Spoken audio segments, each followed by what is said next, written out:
TruthSeekah and or its affiliates are not responsible for any strange phenomena that may occur during or after listening to this podcast, which may include the following: heightened senses of awareness, psychic abilities, UFO sightings, alien contact, time loss, out-of-body experiences, ringing in the ears, ESP, lucid dreaming, increased synchronicities, astral projection, telepathy, stronger intuition, levitation, miraculous healings, and or remote viewing.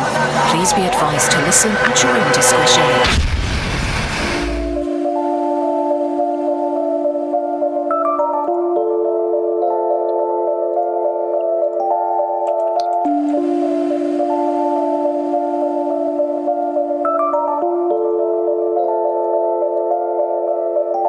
Won't you come and take me away? I just wanna be with you. Won't you come and take me away? To a place to walk on troubled seas, faith to stand when I don't believe. I just wanna be with you. Won't you come and take me away?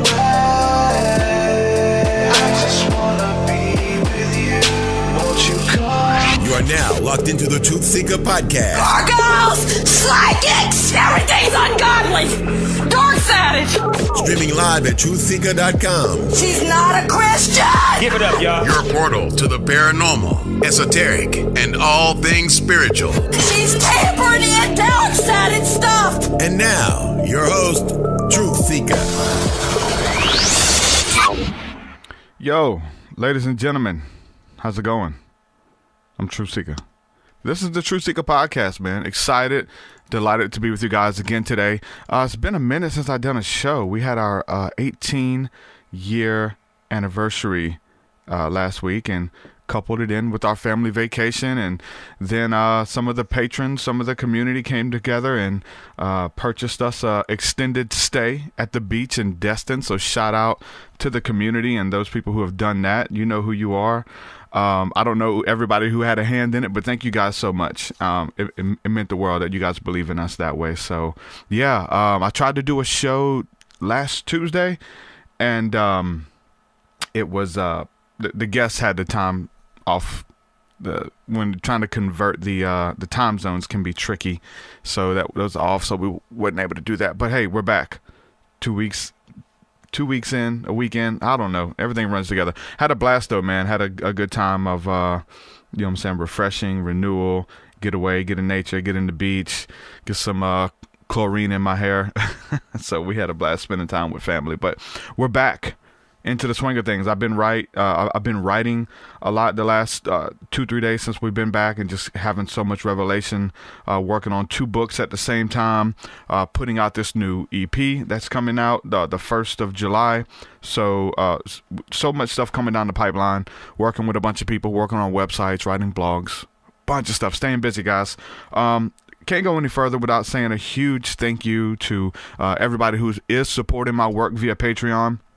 Couldn't do this without your help, and so yeah, thank you guys for enabling me to do this, and to do it at the capacity that I do it in, on a full-time basis, to dedicate my life and my work to ministry and to helping people, to bringing forth these spiritual conscious conversations, everything that we do. Thank you guys for partnering with me.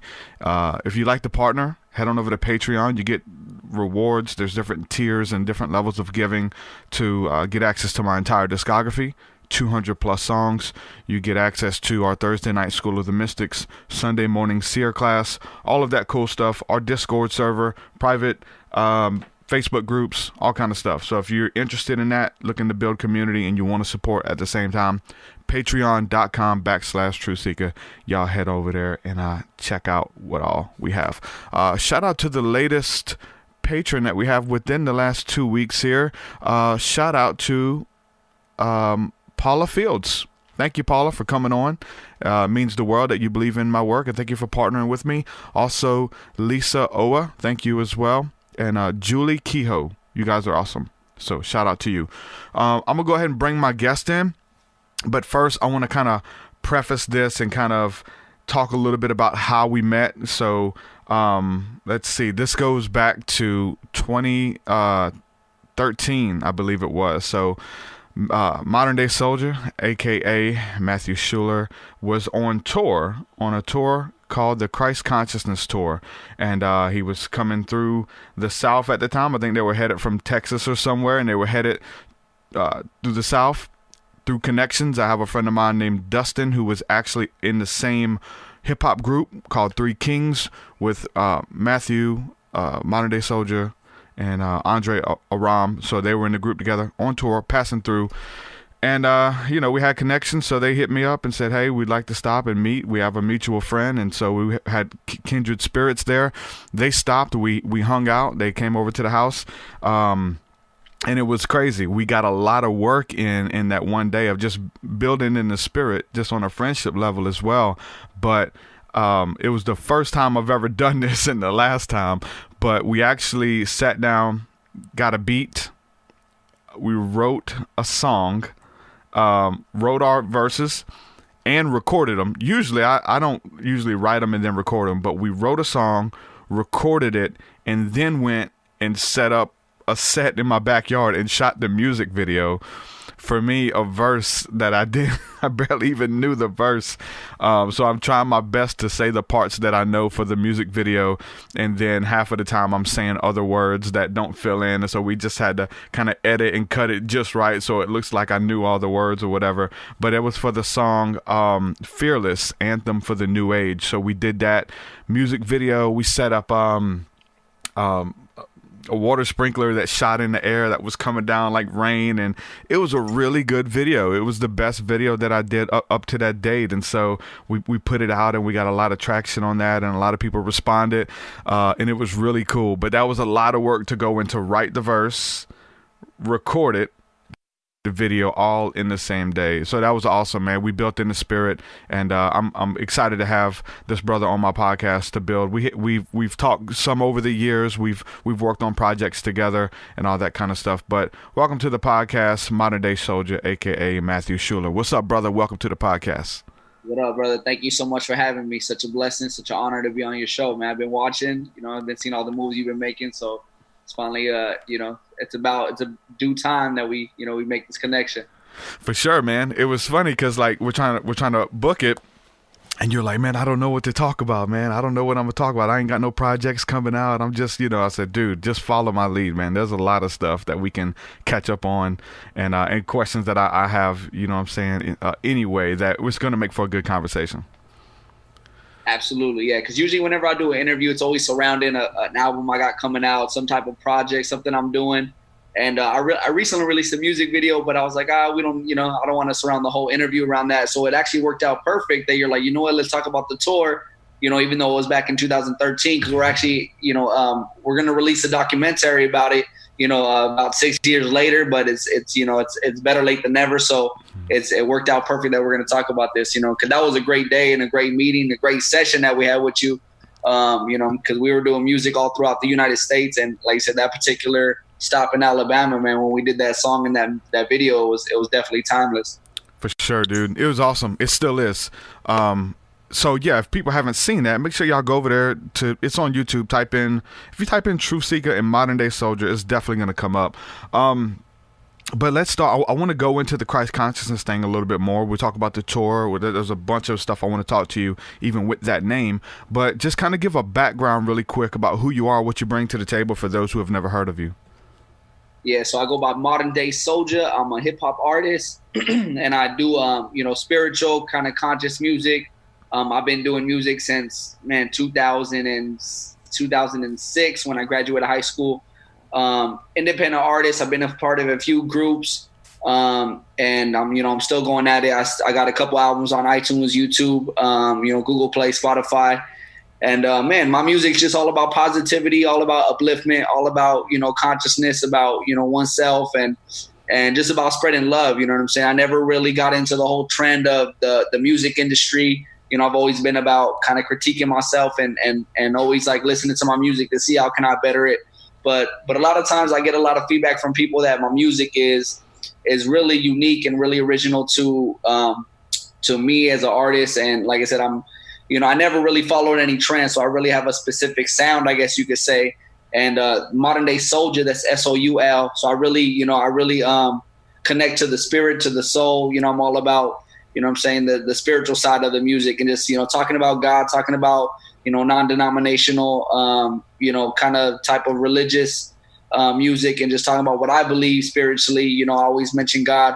Tupac is one of my biggest influences. So I remember how Tupac would always speak to God in his music, you know what I'm saying? And I always thought that was really unique, and he really inspired me. So I kind of do the same in my music, but with my own little twist on it. For sure, man. Yeah, I wanted to talk to you a little bit about that too. You actually put out an album inspired by Tupac, remixing a lot of his songs. What was the inspiration behind that? Just who he was as an artist, as a conscious, individual, things like that kind of inspired you, or what? Yeah, that was kind of like my tribute to him. So a lot of people, I did get some backlash, and people saying, "Oh, you're trying to be like Pac," and this and that. So, but really, that was my tribute to Pac, almost like to say thank you. You know what I'm saying? As being like the one inspiration of music, because a lot of people say, "Hey, who inspired you? Who do you listen to, or who's influenced your music?" And back in the day, we used to listen to a lot of Bone Thugs, and I think you mentioned something like that. That was one of the things we used to listen to, but Pac was the one artist that really just spoke to me. You know what I'm saying? I never really had any other like musical influences that really inspired me to like, to do music, or just on a level. I used to be an athlete, so I remember I used to be listening to Pac like, during my training and warming up, and what I'm saying, and he would inspire me in so many different ways, whether it was like, physically and just to get me going, or like on a mental level, where he would like speak to me on so many different topics and subjects about life, about love, about going through the struggle. Because growing up, I grew up in a town called Bassett, California, La Puente, California, for all my followers and, all my people that I grew up with. And it was a really tough town. You know what I'm saying? My brother was a victim of gang violence. I had two other friends that were victims of gang violence, and those were like my best friends. And I had another friend that died of drugs. So when I was growing up, it was really, really tough. And, what I'm saying, I know Pac really spoke about a couple of those things about, how, gang banging and all the different, things that were going on in LA, and just that kind of culture, but he spoke to it on a positive side. He spoke about the negative, but he also spoke about how, what I'm saying, it was really, about the love, and just, he gave the other side of the coin when he was speaking on the music. It wasn't just all negative and all just gang banging and super, what I'm saying, it wasn't all about the crime and whatever. He always gave that positive twist to it, right? So my music, I feel like it has that same thing. I had an album called Spiritual Warfare, which you probably heard, and I finally was talking about all the, what I'm saying, the drugs, the crime, the sex, all the negative influences we have in our life. But then I turned it, into, like I said, how it makes us who we are. Going through that struggle, going through all those different experiences, it really made me who I am. You know what I'm saying? So even with my brother, it really, me as an artist, what I'm saying, Modern Day Soulja, once again, it's Soulja as an SOUL, but the soldier of me as a person is me going through that, me getting through that, and me kind of learning and persevering. You know what I'm saying? Because I like anybody, right? You go through a big experience like that, you have two choices, right? You could give up and life ain't worth it, or you could, what I'm saying, turn it into who you are as a person, and turn it internally. And basically, I've been honoring my brother's life ever since with my music. So, what I'm saying, life is a war. You know what I'm saying? We all live our own battles. And I really hold true to that testament. So like, that's what Modern Day Soulja is all about. And when I gave tribute to Tupac, what I'm saying, it was just a song. It was a remix of all his beats, or like beats that I really liked of his. And that was just my tribute to him. Like a thank you, right? Like, thank you for kind of like inspiring me musically and just in life in general. Yeah, man. I mean, who is that? Boosie just did that as well. He put out a whole album called Bupac, compared himself to like, what I'm saying, the new Tupac, Lil Boosie. So he caught flack for that too. But it's interesting, man, to look at Pac and see how he was an inspiration to a lot of people, right?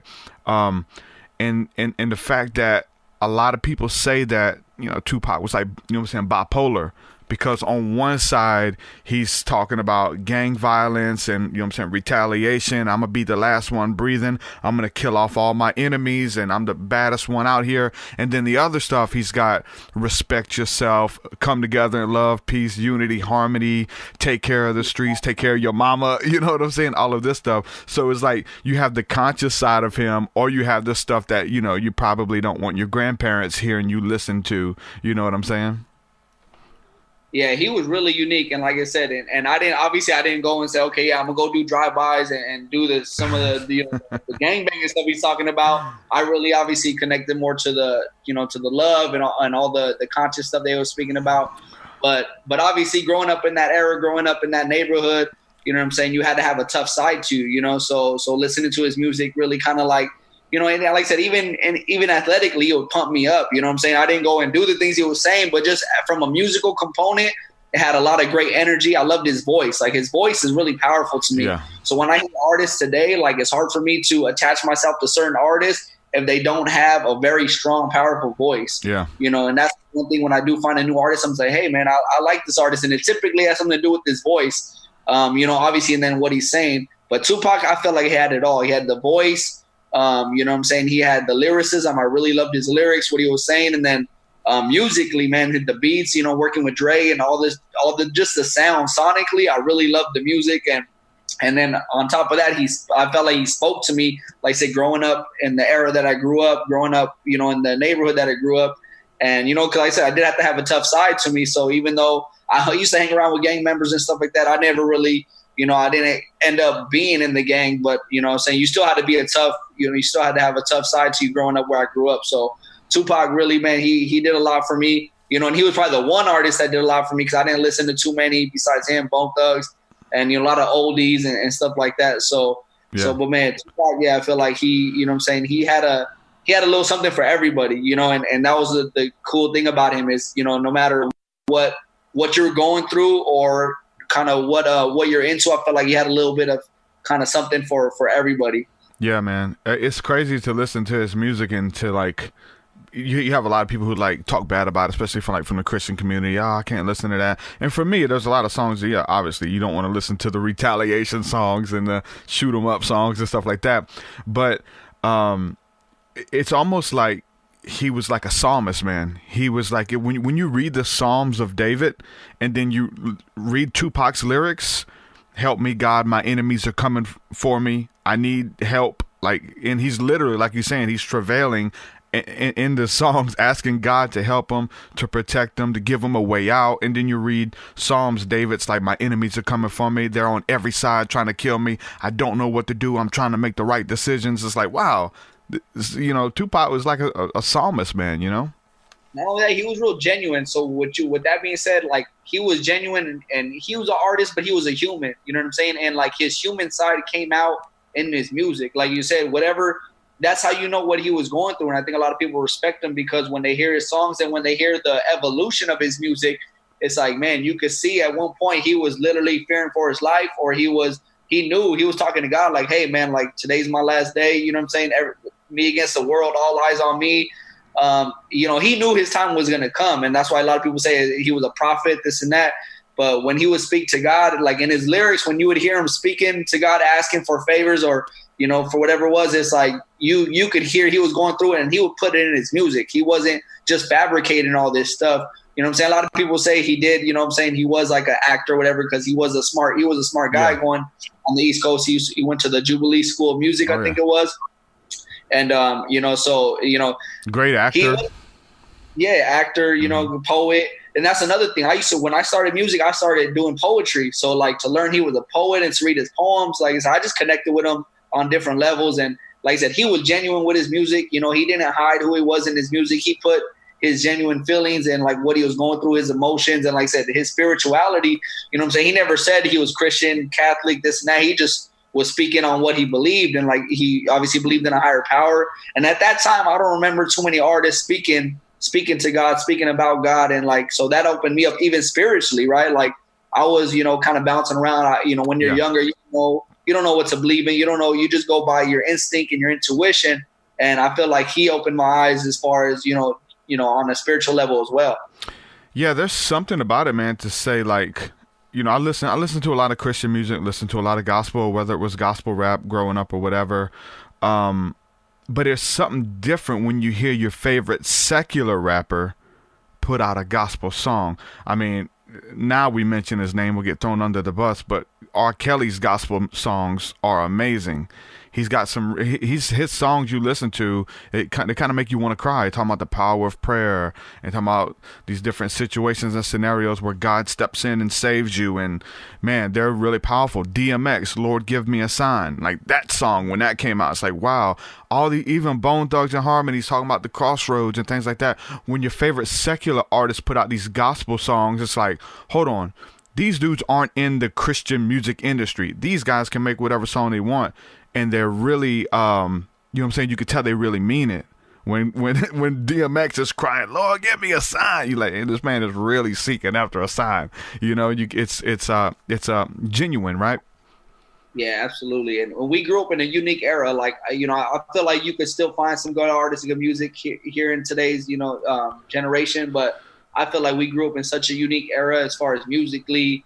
Even like me and my buddy would talk about it, like some of the cartoons we used to watch, and like just the golden era itself was like such a unique era without the social media, without the phones, like, and funny because my music video I just released is called Back in the Day. So I try to portray how we grew up, what I'm saying, doing little things from like ding dong ditching and a lot of skating, and we used to break dance and, and just like little things that we used to do as kids to like really kind of, enjoy the time and pass the time, without all the digital technology that we have today. It was crazy. You had to walk down the street and knock on your friend's door to even, see if he was home. You had to, you could call up. I remember my buddy having a rotary phone where you had to do the, it was his grandma's house and his grandma's phone, but you had to do the dial where you had to, dial the buttons and hello operator. Yeah. So, it was a really unique time. And like I said, I feel like musically, we were blessed to really like grow up with some of these artists, and a lot of these artists are making their comebacks. They're doing their tours now. Like Bone Thugs is still touring. They have to. Yeah. Music's changed, bro. They can't just sit up in the mansion anymore. Like they have to get out there and you know what I'm saying, tour and sell merch and you know what I'm saying, get the money that way, because they can't just, you know what I'm saying, rely on an album sale. Nobody really even buys albums. They'll find the best 2 or 3 songs off the album, buy them, and that's it, And so they have to get out there and tour like some of the big acts, which is, it's kind of cool in a sense because now we get to meet them. Now we get to go to a hole-in-the-wall club and meet our favorite artists because they have to get out and tour, right? They're not just doing these huge arenas anymore. Even though they're 50 years old, when I went to go see Bone Thugs, I was kind of tripping out because I was like, man, like you said, I knew they had to do it because I was like, these guys are older. Like you could tell they're a little older now, and they don't want to be here now on stage. Yeah, but they're out there with their sunglasses. They're doing their thing, and and I was like, how. Like you said, how much is it a necessity versus like we want to be doing this on stage, like touring, going to different cities, and But either way, it gave me, that was the first time I seen them, and I said I was so grateful to see them, because like I said, growing up listening to their music, it's great when you get to see one of your favorite artists, those that you grew up on. Shoot, and then the internet as well, though. Like I've been able to talk to a lot of my favorite artists over the years. Like I actually interviewed Busy Bone, right? He's my him. I may put him on a pedestal above Tupac. Like honestly, like I'm diehard, Crazy Busy, Tupac. Those are my 3. But I had the chance to talk to him for a 2-hour interview because of the internet, because of technology. So many other people, worship leaders and people that when I was younger I looked up to, and they were just like on this pedestal that seemed unreachable. But now you slide in their DMs, you hit them up with a message on Instagram. Hey, would you like to be on my podcast? Sure, let's make it happen. What? My favorite artist just replied and said, sure, let's make it happen. It's insane, man, to do collabs with them and things like that. And it's just, and life is funny like that too. Looking at myself, 20 years ago as a little kid riding the bus, drawing the images on the back of the Bone Thugs album, all that kind of stuff. And then I'm, 20 years later, whatever, I'm talking to the dude, It's just insane, man. Yeah, Busy was always one of the favorites. I think I seen that interview or the interview you did with them. I think it was a audio interview, right? Yeah. So yeah, no, I definitely listened to that because once I found out you were doing that, or I think I didn't listen to it live, but I found out about it after. I want to go listen to that too, because like I said, Busy, he was one of the probably the more popular, you know, of all the Bone Thugs, because he had that high pitched voice, and you know he could have that little melody. You know what I'm saying? He was falsetto. the harmony guy. He's crazy, man. So no, but that's definitely a blessing, man. And it's honestly great to see you be doing that too, because like I said, that's the thing about technology, right? It's like the gift and the curse. You know, you could get sucked in, or you could use it for its potential and what it's, you know, like the value of it. Yeah, it's interesting, man. Like, I mean, there's a lot of people who are following my work because I networked with Busy Bone to set up the interview, and they were Busy Bone fans. They found the interview, they loved it. They loved it, whether it's just from like an intellectual, spiritual side, or even then they've got a chance to hear my music and they're like, wow, you're inspired by Busy Bone and Bone Thugs, and now they're fans, right? Because of, you know, networking like that. In the same way with us, you know, we kind of cross-pollinate and things like that. And I remember, you know what I'm saying, people still drop your name in our Discord and our community and stuff, and asking me to get you on the podcast and hear your story and stuff like that. So yeah, and that was back in 2013 we did that song, you know. So it shows you just the power of the internet and cross-promo and networking, man. Yeah, absolutely, man. That's a blessing. And like you said, you know, that day when we got to meet you and do that song with you, it was, that whole tour was so crazy. You know, we went around the U.S. I think that was the second year that we did it. And, you know, but to go to state in a car, in a Honda, you know, driving and stopping in different states and doing, you know, meeting up with people that we had musical connections with, family, friends of family, and just networking and doing music, like on the road. Like it was almost like, I think, a whole month and a half.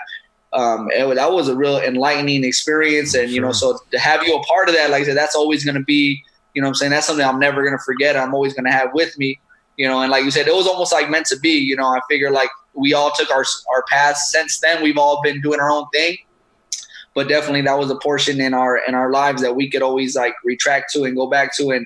And like I said, just part of the history, right? We're writing our own books of life, and that's like one chapter, that's one page, and you know, and that's something that we could always look back to and learn from and build from, you know. So I feel like, you know, that was definitely a moment in time that I'll never forget. And you know, and then obviously we have the music video to always go back to, you know, so. Yeah, man, it's proof that we did it. Well, let me ask you about that too. Let's get into the more spiritual side just a little bit deeper. I mean, even just the term, the Christ Consciousness Tour. Where did that name come from, and why did y'all pick that for the name of the tour? Man, Christ Consciousness, you know, with my brother Andre and Ron, we set out to do something where we wanted to go on the road and kind of just get out of the matrix, right? We kind of want to get out of the day-to-day things that we were doing. You know, and the Christ consciousness, basically, he kind of coined the idea and coined the term, you know, but basically what it was is we wanted to show like a non-denominational way of, you know, spirituality, or people that believe. We wanted to connect everybody who was a believer. So like Christ, you know, the term for, you know, another word for God, because at the time when you said Christ, you would think Christianity, right? Yeah. But Christ, you know, was the term for like the Christ, right? Whether it was, you know, like for like basically like God and the higher power, the Christ. So, you know, Christ consciousness was like a consciousness of the Christ, right? Whatever you believe, right? You could have been Muslim, you could have been Christian, Catholic, Buddhist, you know. So we really just wanted to connect with, you know, a lot of different people on the religious side, spiritual side more so. Yeah. And we wanted to kind of, you know, we were literally going on the road and teaching people. We had like some, you know, kind of heated discussions with people who were like pure Christians, right? And Jesus all the way, Jesus this and that. And we knew Jesus was a powerful figure in history, in the Bible, and many other religious texts. But at the same time, we knew, you know, at the same time, Jesus himself promoted love across all nations and across, you know, everyone he met. So he never promoted Christianity in a sense. So Christ consciousness was basically to kind of, you know, bring about that knowledge of self, right? First of all, knowledge of self, because we know, you know, everything comes from within. So, and then also to kind of spread that love across all different, you know, religions, spiritualities, and just like I said, Christ being the center, right? Because Christ not meaning Jesus, but Christ meaning like the Christ, like God, right? Mm-hmm. So whatever you believe, non-denominational. It didn't matter what you were. We felt like we were able to connect with you on a spiritual level just based on, God itself, right? And so we were trying to, connect all the dots, and but we were just spreading love, like Jesus would have done, like when he was roaming the earth, and everyone he met, he was healing. He was with the sick, the blind, the prostitutes, and we didn't judge nobody. We didn't have no judgment, no pre-belief. We just went out there and connected with different people and letting them know that, like I said, hey, love is the way, right? Kind of like Jesus taught it, but yeah, Christ consciousness in a sense was just a non-denominational way for us to, to go and kind of connect with different religions and different people that had different beliefs, try to kind of bring them all together through love and through our Christ consciousness.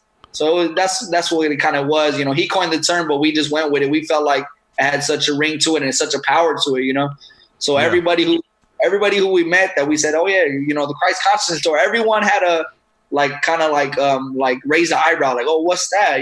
So when it automated that question, that's what gave us the segue to be like, this is what we're promoting. This is what, we believe in. It'll start the conversation. So we had a lot of beautiful conversations with people all across the U.S. And we had a lot of people that we met that were, had a lot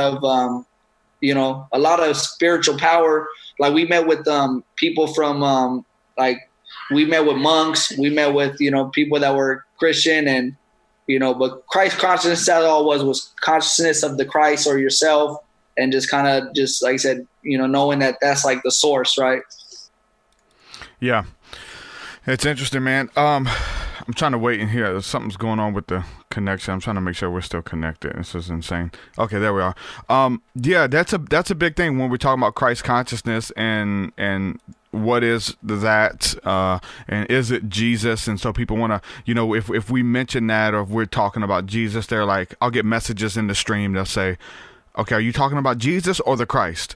And so to me, it's the same thing. Like Christ, Jesus, he is the Christ. There's a lot of different belief systems out there. I don't know how much you've studied it. And I know Dustin has got into some of it, because I think we discussed this a little bit about someone becoming a Christ, or he kind of fit the role to become the Christ and things like that. Like Jesus he wasn't predestined to be the Christ, but he became it, things like that. There's a lot of different analogies and understandings when it comes to that philosophical belief.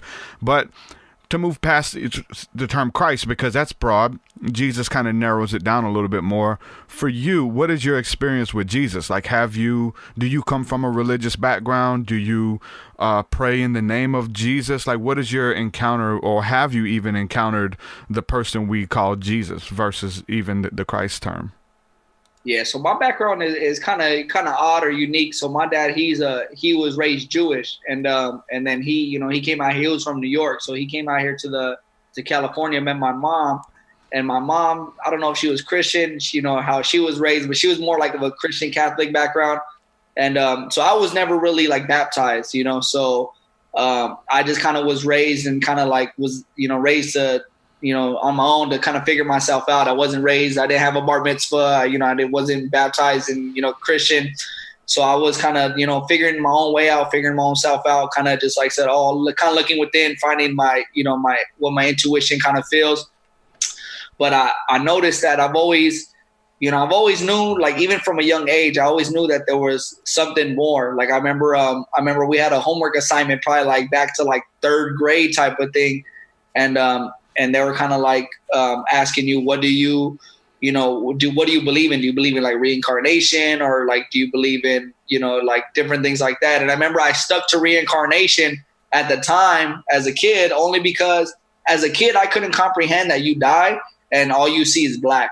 So I remember like a simple thought of as a kid, like there's no way you die and that's it. Like you don't just go to the blackness. I always felt like there's something more. So even as a kid, as that child intuition, I always knew there's something more to life, there's something more to this universe.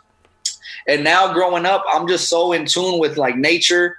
I really love like simple things like the trees, the flowers, the aquatic life, and I just, when I look around, when I think, I just know that there's so much more to life, right? Because everything is so in tune with each other. Everything works together and it's so perfectly right that I'm like, this cannot happen by accident, right? Like this whole life, this whole universe, this whole world, like us as humans, right? All our body parts, our organs, like, you know, people talk about evolution, this and that.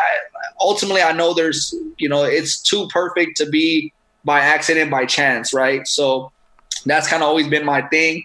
And but like a couple years ago, I was actually me and a couple of friends, we got baptized, you know, in by a Christian, you know, in a Christian church. So they did baptize me. I forgot, this might have been like around the time that I did the tour. I think this was probably around 2013.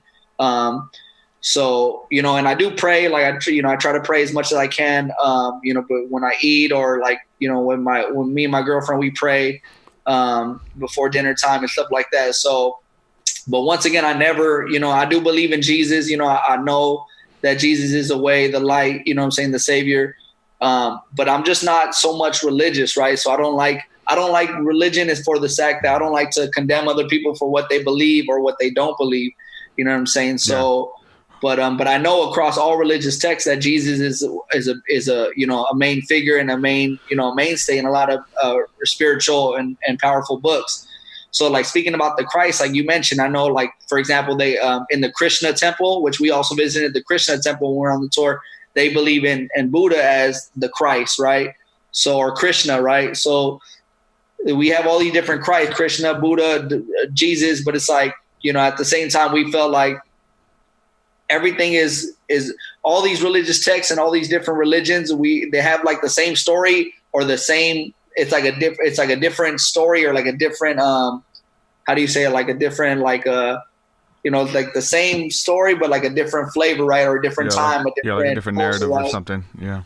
So, but yeah, me personally, I do believe in Jesus. You know what I'm saying? I was baptized Christian, you know, as of recently, but I don't hone to Christianity and say, oh, I'm a Christian. Like I'll say I was baptized as a Christian, but it just, you know, for me, I'm one of those, I guess I'm like in between, right? Where I know there's a God, like I pray to God, I pray in Jesus' name. But I feel like everyone has their own truth, right? And I just know for me, I know there's more to life. And even when, like, my main thing was when my brother died, I know that's like a big thing in my story, you know what I'm saying? And I had to really believe that, you know what I'm saying, my brother's not gone from my life. I really had to believe that my brother is still with me spiritually, you know what I'm saying, where I'm going to honor him and where I'm going to meet him again. So, for example, like, you know, I've been dreaming a lot lately. So, you know, and I'll see him in a dream every now and then. I'll see other friends that have passed away in my dreams. And like, for me, like I said, that's always, you know, like an affirmation that I'm going to see him one, you know, again, that they're in a better place, that they're in the spiritual realm, that they're in another, you know, that they're good, you know what I'm saying? And it's like, and that was like my main thing. So when he passed, I was like, I'm going to see him again. And that's always been keeping me kind of going. Right. So, and that's kind of like that in a lot of words. And that's kind of more or less what I believe, but I do believe in Jesus, but I don't shun anybody else that doesn't, or that believes in any other type of religion, type of belief. So I'm just kind of like, you know, whatever people believe is not good, not bad, but like one day we're all going to figure it out. Right. Yeah. I get what you're saying, man. I have a lot of people on here who believe that, and I think a part of me, whether if I believe that, I definitely cater to that. You know what I'm saying? I cater to those people who are just done with religion, who are just been shunned from the church because they're different, because they're this. And a lot of them still, like you say, pray to Jesus. A lot of them still have that core belief or foundation even in Christ. They started there, but they don't finish there just because of religion. It's nasty, it's dirty, it separates, it's doctrines and religions of men that exalt themselves over God and Christ's commandments, you know, the simplicity of love. And so that if you're keeping that commandment, love, you're fulfilling the whole law, and that is the true religion, man. It's just to walk in love towards everyone. So I think you got it figured out when it comes to that, you know.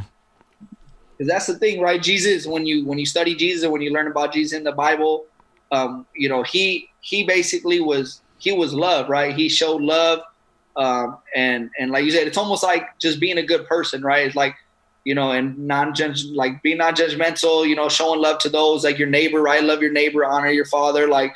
But Jesus, like I said, he was the way, right? The way, the light. He was the example. You know what I'm saying? So it's like, I feel like, you know, he provided, like I said, the example of how we should live you know, kind of humble and you know, a life of, like I said, love and that's like the way, right? So he didn't say like, okay, you have to be part of this religion or you have to be part of this church or this you have to believe. But he just showed by his actions, you know what I'm saying? So me, like, I try to walk those steps. Obviously, we're not perfect, right? So I make mistakes or my mind goes here and there, which I need to correct myself. But I do try to live by the, you know, the truth and the, you know, the Christ, right? And Jesus himself, try to lead by his example, you know, as I can. Yeah, man. You know, for the early believers and early mystics and even people from other, you know, I wouldn't call them religions, but from other spiritual paths, they claim to be followers of something that they called the way, right? I'm a follower of the way. And I knew there's like a reformation of Christians who they would not even call themselves Christians. They say, well, you know, what religion are you? I'm a follower of the way. And so they're kind of bringing that back out. And there's a lot of people who, when you break down some of the text, they believe that Jesus was saying, not that I am the way, but I am a follower of the way. Like I am of the way as well. You know, this path of love, this path of righteousness. So there's a lot of different opinions and stuff when it comes to that. But again, love conquers all. Your religion is nothing. It's Apostle Paul says it's dung. It's, you know what I'm saying, filthy rags if you're not walking in love. I mean, that's what it's about. It's about love. And so if you miss that, you've missed it all, right? And just to think about Jesus, like who he was love manifested into a person. Like if God's love became a person and dwelt among men, that's Christ, you know, that's Jesus. And so that's what we're supposed to be. That's what we're supposed to do. We're supposed to love and forgive and all that. And that's supernatural too. Like that's just not, it should be common sense, but it's not, right? It kind of goes above and beyond to help people. And even, you know, I kind of think that in the scriptures, man, like those people were like a more primitive people. Like they had to be told not to kill somebody, right? Hey, don't kill anyone. And we know because the Bible says that the law is written upon our hearts now, that he's written his law. Now, if we steal something, we know we got to look around, make sure no one sees us and steal it. Back then, they just took stuff. Like there wasn't no thing. So they had to have it written in law and shown to them on paper. Hey, do not steal. Oh, wow.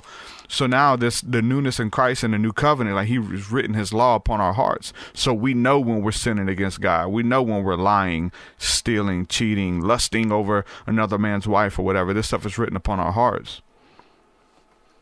Absolutely. And it's funny you mentioned that too. And when you're serving others and when you're loving others and you know what I'm saying, then you feel the power behind that. So that's what I really experience too, is when I'm doing the right thing, I feel such a power behind it.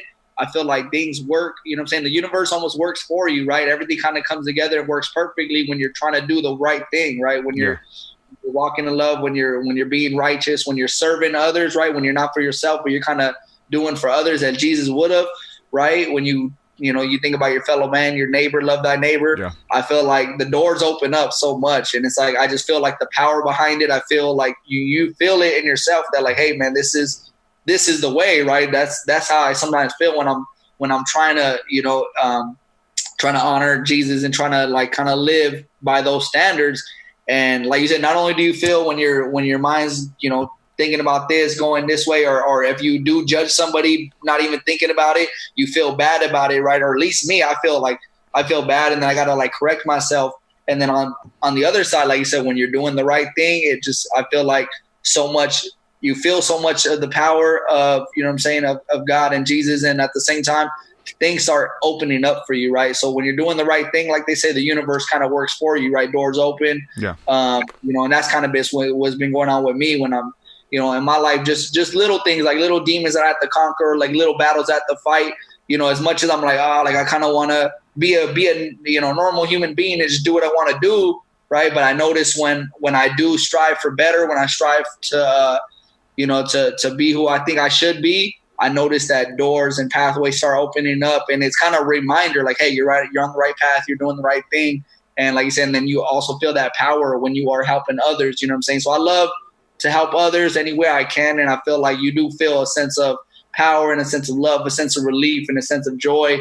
Like they say, you do for others, but really it gives you so much, right? Yeah, for sure, man. We do a lot of, prayer and spiritual healing and things like that.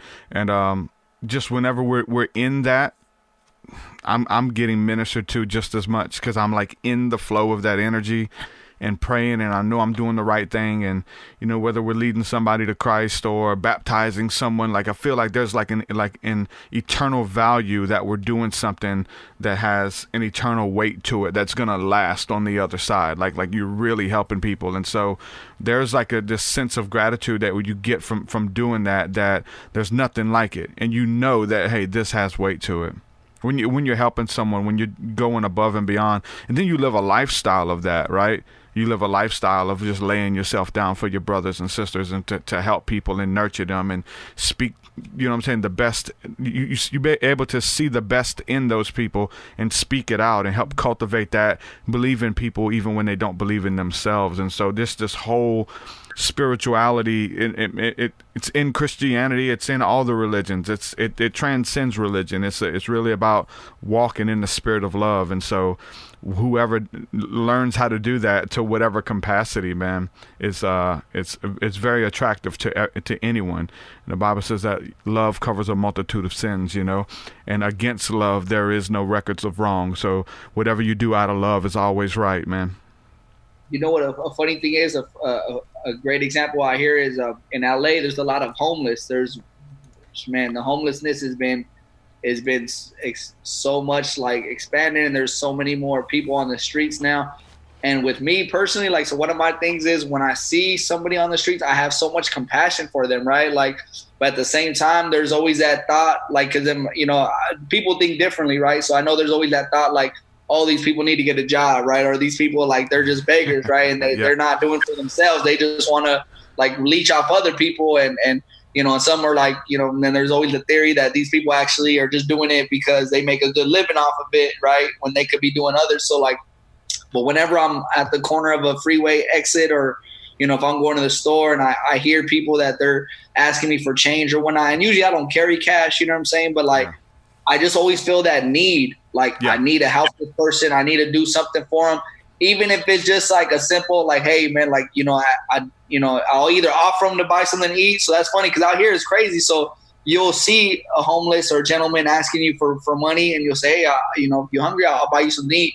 And they'll literally insist, I need the cash, And I get it, but at the same time, hey man, I don't have cash, but I'll buy you something to eat, But obviously some of them might want the money for the drugs, alcohol, whatever they need to kind of for their addictions and stuff. Yeah. And I try, like I said, I don't judge, but at the same time, I always have this calling and need, I need to help this person. I need to be compassionate with this person, or I need to even a simple acknowledging them. Right. So a lot of times people won't even look at them and won't even acknowledge them. I'll at least try to acknowledge them and say, hey, peace and love. And God bless you. And at least give them that acknowledgement that they're a person, they're a human being, that's the least I could do. Because a lot of times they're completely ignored and shunned, and and some people even said judge them as far as they need to get a job and this and that. So there's both sides to it, but that's the one thing out here that I deal with almost every day, seeing these people have such a big compassion, for them and to help them, and I do my best, to give back. If I ever have change and I'm at the freeway, I'll whatever changes in my car, I'll try to give, and that's one of my things personally.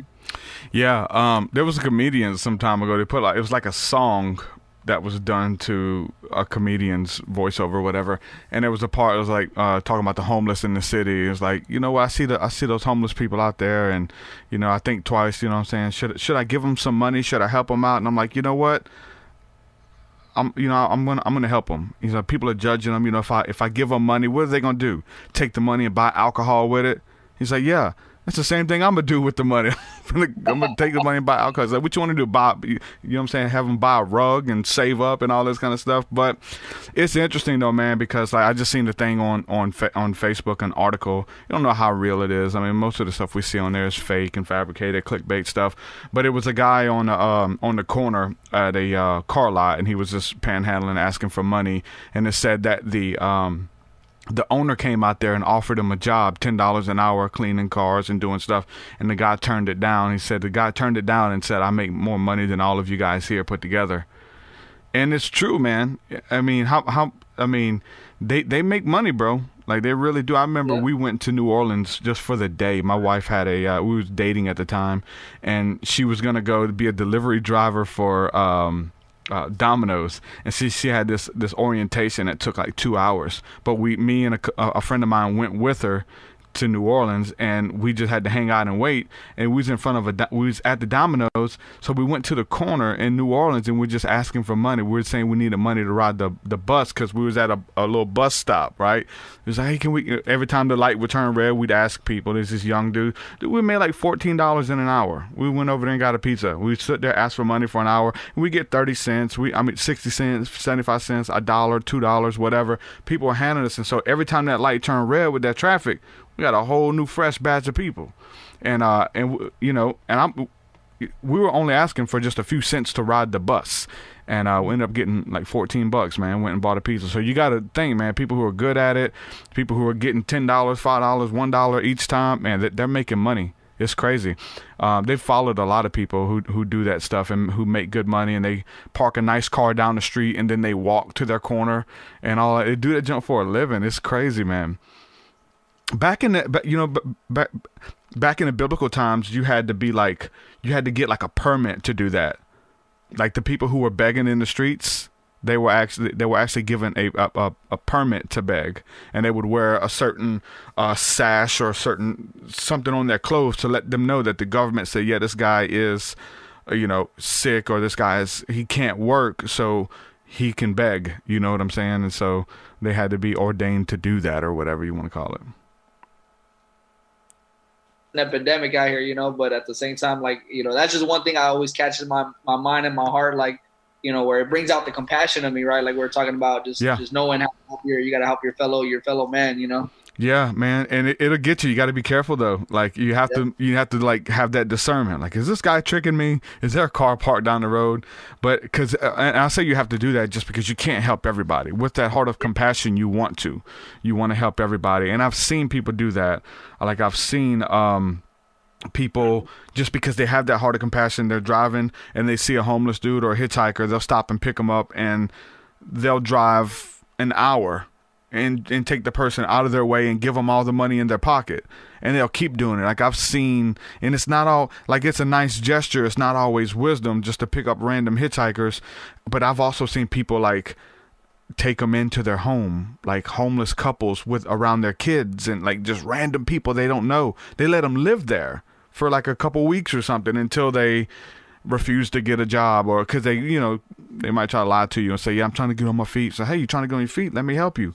Come stay with us. You can shower, and you have a wife or whatever. I've seen some really weird situations with homeless ministry, which we've done, and going out to tent cities and stuff down here where they like, they have like forest fortresses in the forest. They collect wood, they walk the streets and collect old pallets and 2x4s, and they build these immaculate like tents, and it's insane to go back into some of that stuff, man. It's like in the middle of nowhere, you wouldn't know that it exists, but way in the woods there's like a little town. It's called Tent City, and there's usually one in every big city. Remember when we were doing a homeless ministry, I wasn't with them when they did this, but they were feeding the homeless, and they still had a bunch of extra food left over that we needed to get rid of. Maybe it was for an event and we had to get rid of it. So buddy of mine went to the store, seen the homeless guy, and said, hey, we're trying to get rid of this food. Where do all the homeless people hang out? He said, oh, follow me, it's in Tent City. So it was like nighttime, it's like pitch black, and they're going through the woods, and they're following this dude through the woods, and they can't even see their hands in front of them, but the dude knew the path, and he went back there, and it's just like people everywhere, man, and just like sitting up, and they got dogs and animals, and it's like, man, there's a city in the woods, and they let us in, and we need to go back there and preach and bring them food, and we started doing that, and that was interesting, man. Yeah, no, it's definitely interesting, and like you said, you just gotta, you do gotta be careful, and because they do some of them do take advantage of the compassion. They know there's people out there that are compassionate, right? So that's who they're kind of. You gotta make eye contact with you. Hey, yeah. That's the thing. You can't make eye contact with them. Once you make eye contact, you got to come off us a few dollars. Yeah. Like, I know there's like a meme like that, right? Yeah, like when they notice you make eye contact, you gotta kind of, or when they notice you reading their sign, right? Because they got their sign, and once they see it. Sign, they're like, push it to the side, look at you. But let's talk a little bit about spiritual warfare, man. You named an album that Spiritual Warfare. And I know you kind of explained it a little bit, just about the trials and tribulations and the things that we go through in the soul and our own inner, you know what I'm saying, demons and battles and stuff like that. But as far as like a spiritual warfare where like, and we talking about demons, and that could be, you know, metaphors, that could be obstacles and hurdles, or it could be literal, like literal demons that you fight. And people have had really crazy encounters and feel like they've been possessed by demons, that they engage in spiritual warfare with these demons from the family, you know what I'm saying, lineage, generational curses. I mean, there's all types of demons or understanding of what that is. What does it cross into spirituality for you? Like, do you engage in like spiritual warfare as far as praying against things or trying to cast things out or off of you, feeling heavinesses, and you just pray through it? Or what does that mean for you when we talk about spiritual warfare in literally in like a spiritual sense? Yeah, for me, the album was more like a metaphorical, you know, warfare, and more just about, I wanted to speak about the duality, right? Because my music has always been about love, positivity. You know, my latest album is called Be Blessed. And, you know what I'm saying? And I've always spoke about, you know, like I said, that topic of, you know what I'm saying? I never really ever wanted to speak about the negativity or speak about, you know what I'm saying, the bad things of life. I've always, every time I hear a beat, that's all I think. And that's all I want to do is really rap about teaching somebody how to uplift them, how to get through it, get over the, you know what I'm saying, get over the hump, to keep going, to keep fighting, keep moving. But Spiritual Warfare was for me, it was a metaphorical album about, you know what I'm saying, dealing with all the, you know, the battles of life. You know, for me, like I said, the main part of it was me dealing with the, you know what I'm saying, the thoughts in my mind about like my brother. Right. So that was like for me, it was more metaphoric. I have heard about all the, you know what I'm saying, my girlfriend, she's really into like the ghost stories and people that are, you know, live in haunted houses and they get they're dealing with the demons and, you know, the different spiritual entities that are, you know, either protecting the house or haunting their personal being. But, you know, for me, the album itself was more of a kind of like how, you know, me having to get over the hump of dealing with the loss of my brother, you know what I'm saying? Because I've dealt with the loss of a lot of people and friends and family. But when, for whatever reason, my brother was like, it really hit home with me. And that was one I just couldn't fathom. And I would have never would have thought of it. And it really hit me deep. And it was like, that was so me just dealing with the inner turmoil of the loss, you know what I'm saying? So that was like me battling my spirit, right? Like at that point in my life, I'm over here questioning, like, is God even real? Like, would God allow someone to murder my brother, you know what I'm saying, and take that from my family? Like, for me to watch my mother from the corner to come to my door and for my mother to be screaming and crying, like, I could not fathom. It's like, why me, right? This is like when I was dealing with that battle of why me? Like, why would God do this? Like, you know, because I was a, you know, believer at the time, and I was really, you know, spiritual, and I used to have all the same beliefs. So, but when that happened, it almost questioned my belief, right? Like, you know, is God real? If He is, why would He let this happen to me?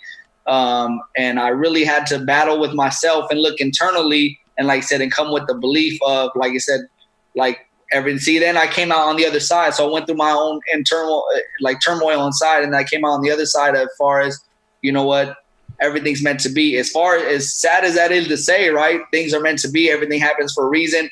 I had to tell myself, you know what, I'm like, I know not, you know, how everything works. And for whatever reason, you know what I'm saying, this was meant to make me who I am. So as sad as that was, and as dark as that was, and it put me in a dark place, because I was even to the point where I put it this way, I knew the dude that did it to my brother. Like, I grew up in the community. I used to hang around with the gang members. I knew the people from the gang. You know, so did my brother.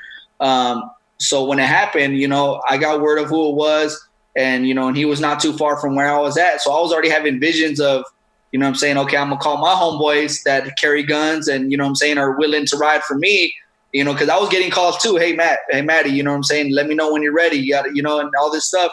And I'm a good person and stuff, so I don't necessarily think of, but I was having those thoughts like, okay, I got to go get revenge, right? I got to go eye for an eye, right? You know, a tooth for a tooth. Like, I got to go and honor my brother this way, right? So I was already going to honor him by taking revenge. But like I said, then I came out on the other side. You say, you know what? I'm going to honor him through other ways, right? Through my music, through, you know, through how I live my life. You know, I was going to school at the time. I was like, I just graduated high school. I was going to the community college. So I said, you know what? I'm going to honor my brother by completing my degree, right? I'm gonna finish my degree. I'm not gonna drop out of school. I'm actually gonna go get my degree. And I'm gonna continue to, make my music and kind of make them proud, right? So spiritual warfare was really about kind of more or less around about that situation, but I try to relate it to others, right? So songs on there. I have songs, Fight of My Life. I have a lot of different songs that are like, the cool thing about the album is it starts very dark. Like the first 5 songs is like a 10, 12 song album. So the first 5 songs are very dark. But the last 5 songs start to be more positive, and the last song is like, I Seen the Light. So the intro is like a very like a war, like a battle cry, like a battle war, almost like you're about to watch a scary movie. And then the end's like a very peaceful kind of like a operatic, like you're in heaven, like a very just peaceful symphony. So it's a very unique album, and I wanted to put it together as something that resembled me as an artist, right? Because Modern Day Soulja, once again, the Soulja, right? And then just talk about the warfare, the battles of life. And I took that in personally, and just from that space that I was going through, that battle, that internal warfare that I went through.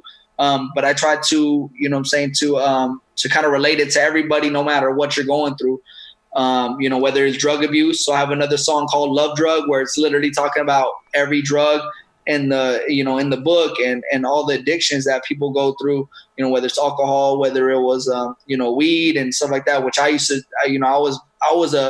that was another thing I battled with. I used to, smoke weed for like years when I grew up, like all my friends, that was the thing to do. And like recently I finally like realized that was one of the things I needed to kick to the side, just for my mental well-being, for my physical well-being, for my, just so, just for everything. I just realized it made me a better person. I'm a coach, I'm a substitute teacher. So I realized it made me more communicative and just more open and more, I'm not as closed in and a lot of different things, but I grew up with my friends. So me kicking that habit, that's another battle that I dealt with. Right. So, but like, for example, Love Drug was another song that I had on there that I kind of like, that I had for people to kind of relate to. And that's the thing about that album, which was cool, because in my songs, I never used to cuss. So I had this thing where I'm not a Christian artist, but I'm not going to cuss in my songs. Yeah. I'm not going to talk about drugs. I'm not going to be your typical artist that wants to rap about sex, that wants to rap about drugs. But I was like, you know what, this album, I'm going to do it. I'm going to let it all out, right? I'm going to cuss. I'm going to talk about, weed, ecstasy, all these different drugs. I'm going to talk about, mental, physical abuse, domestic violence, but I'm going to always give that other side to it, right? How do you come out of it? How does it make you a better person? There is a way out. There is the other side of it. So it wasn't like a end all, like, okay, there's always like a way out. You always got to see the light. So it goes from the darkness to the light, the negative to the positive, the bad to the good, whether you want to say angels and demons, God and the devil, just the duality of it. And like I said, me personally, it was me to, okay, now I'm going to let it all out, and I'm going to, and I'm going to talk about these things, but I'm going to talk about them where, it goes from the bad to the good, and like give the other side of the coin. And personally, like I said, just me, that was like my biggest battle. I feel like of life is, like I said, my brother. So like I honed that, and I used that to write, in that whole album too, I'm like yelling. So if you listen to the album, I'm really like venting. I'm really releasing like a lot of anger and a lot of hatred and a lot of negativity. And it's like I'm basically releasing and getting it all out, because in my music is basically my medicinal, healing. Like music for me has always been, and me and my friends too, I grew up, making music with my friends. It's always been a way for us to, to release and to kind of vent. Whenever if we did have a friend that passed away, we always made a song about him. That was one of our things. Sad to say, we always had to, we had to have these friends that passed away, but we used to honor them with our music. So when I became an independent artist and my brother passed away, I was like, that became the focus of my music. Like I'm never gonna let my brother's name like ever go in vain, or like never gonna be forgotten. So spiritual warfare was more about that time in my life, but I did relate it to different things that people deal with, like I said, addiction, domestic violence, so stuff like that, and just being victorious. So I have like another song on the end. It's called Victorious, and that's more or less like about the album. It's just the duality. It was more metaphorical for me, but I know people do deal with more, realistic and like spiritual demons, you know what I'm saying, that they can relate to too as well when you hear this album. Yeah, man, that's deep. So it's like just kind of like navigating through the darkness, whatever that darkness is for you, right? Yeah, whatever it is for you, and just getting through it, you know what I'm saying? And that's what it is to be a soldier. To me, to be a soldier is, like you said, to live our own war, live our own battle, but eventually to fight it, and get through it in a positive way, in a positive manner, right? Because like I said, I had the choice, right? Give up, quit school, like screw my life, you know what I'm saying? Take my own life. I could have been in jail. Like I said, if I would have acted on those thoughts and went and went to go, take this guy out, I was willing to do, at that moment in my mind and my time, I was willing to do it. I was willing to serve my life in a cell and honor that I got revenge for my brother. But then something came to me and said, that's not the way, that's not what your brother would want. You know what I'm saying? Yeah. So that's like my thing. I feel like I got through it, and I want to represent all those people that are going through a struggle, no matter what it is. You know what I'm saying? Whether it's a gang, whether it's addiction, whether it's a loss of grief, you know what I'm saying? Or like I said, a spiritual demon that they're really battling, and just coming through out of it in a positive side, using your life for good and honoring, you know what I'm saying, those that you love or you lost, you know what I'm saying? That's what I really try to represent with my music, you know what I'm saying? When it comes to, you overcoming your addiction to marijuana, how hard was that? Was it cold turkey? I'm done, don't need it. Or was there a battle? Was there, I can quit anytime, but when it was time to quit, you really couldn't? Like, how was there a fight with it, or was it something just easy? I'm leaving it behind. Man, honestly, for me, me and my friend, we probably been smoking since middle school, right? So It's 2019. I graduated. I went to high school 2001. So we're talking about like in 2000, 1999. And there was a time where it was like every day straight for like 15, probably like 15 years or 10 years straight. And then I had a previous relationship, and I remember my previous girlfriend, she was like anti-weed. So, and I was like the stoner to the max, you know what I'm saying? And so that created problems in our relationship. So there was always times where I tried. So I have this on multiple levels. So there was times where I tried and literally I couldn't. I'll break down crying and come out with excuses and, try to barter with her, of how it's good for me. And, it helps me with, with my whole thing with my brother and all this stuff. And, so I literally would try, but I couldn't get over it. It was attached to me, and I was physically addicted. I would go through withdrawals. I would go through shakes. I would go through I couldn't eat, different things like that. And then more recently, so then the last couple of years I was on and off. So I would stop, and then I'm like, okay, there's nothing wrong with me. Let me kind of get back into it, or let me, take another toke. And, but then I remember one time I got really sick. So there would be times where I'm just done. I'm just cold turkey. And, you know what I'm saying? And I would be doing good with it. And I would just flat out, just, okay, I'm done. And more or less I always had an excuse. So if I was sick or whatever, I'm like, okay, I don't even feel like smoking. So I'm going to use that opportunity to not smoke no more. And then I would go for a week, and then I'm like, okay, I'm going to keep this going. Right. Or I realize, you know what? Hey, I feel better. I feel more clear. I feel more energized, or, but yeah, I had all different types of, battles with it where, like I said, I couldn't. I was literally crying because, I felt like this was something I couldn't get over. And then there was other times where I was like, you know what, I'm just done. And it because now it's been so many years where I'm I had my fun with it. That was back then. And now I just realized, now I realize all the positives, so I realize I sleep better, or my appetite gets better, which is, it's just funny, right? Because a lot of people, that used to be, another excuse. Oh, I needed to eat, right? Yeah. So, but yeah, more recently it was just cold turkey, and I said, you know what? I've had my years. I'm kind of done with it. I'm doing a lot of other things right now, and I noticed it wasn't benefiting me as it used to, right? It just, and you kind of get over it after so many years too. You're just it's not even the same, because you always, that's another thing too. You have an attachment to it. So with me, it was always I used to smoke with my brother, right? Me and my brother used to smoke, me and my friends that I grew up with that passed away. So it was always a thing where it's I was always attached to it because of those people I grew up with in my life that are no longer here, but now I'm living a whole different life. I feel like I'm a whole new person, and so yeah, now it's been more just cold turkey. And then I started realizing hey, I'm actually more talkative. I'm more energetic.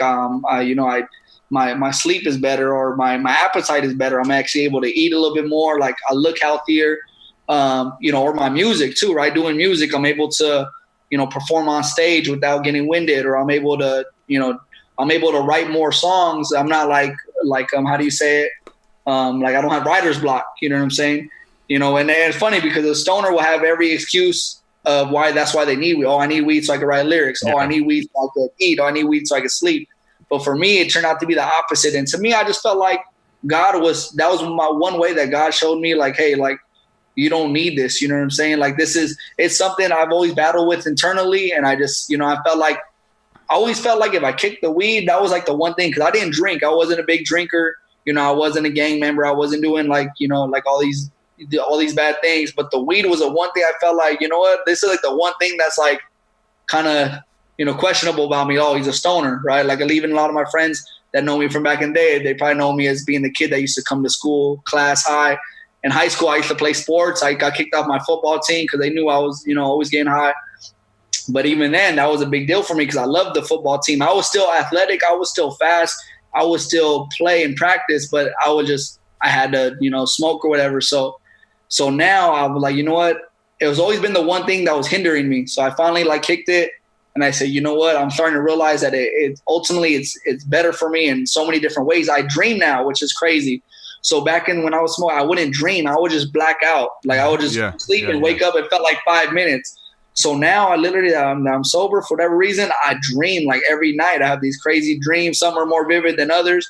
But in some of these dreams, I see my brother. I see my friends that passed away. And I say, you know what? This is so much more powerful for me that I actually get to, see my brother and different things, you know what I'm saying?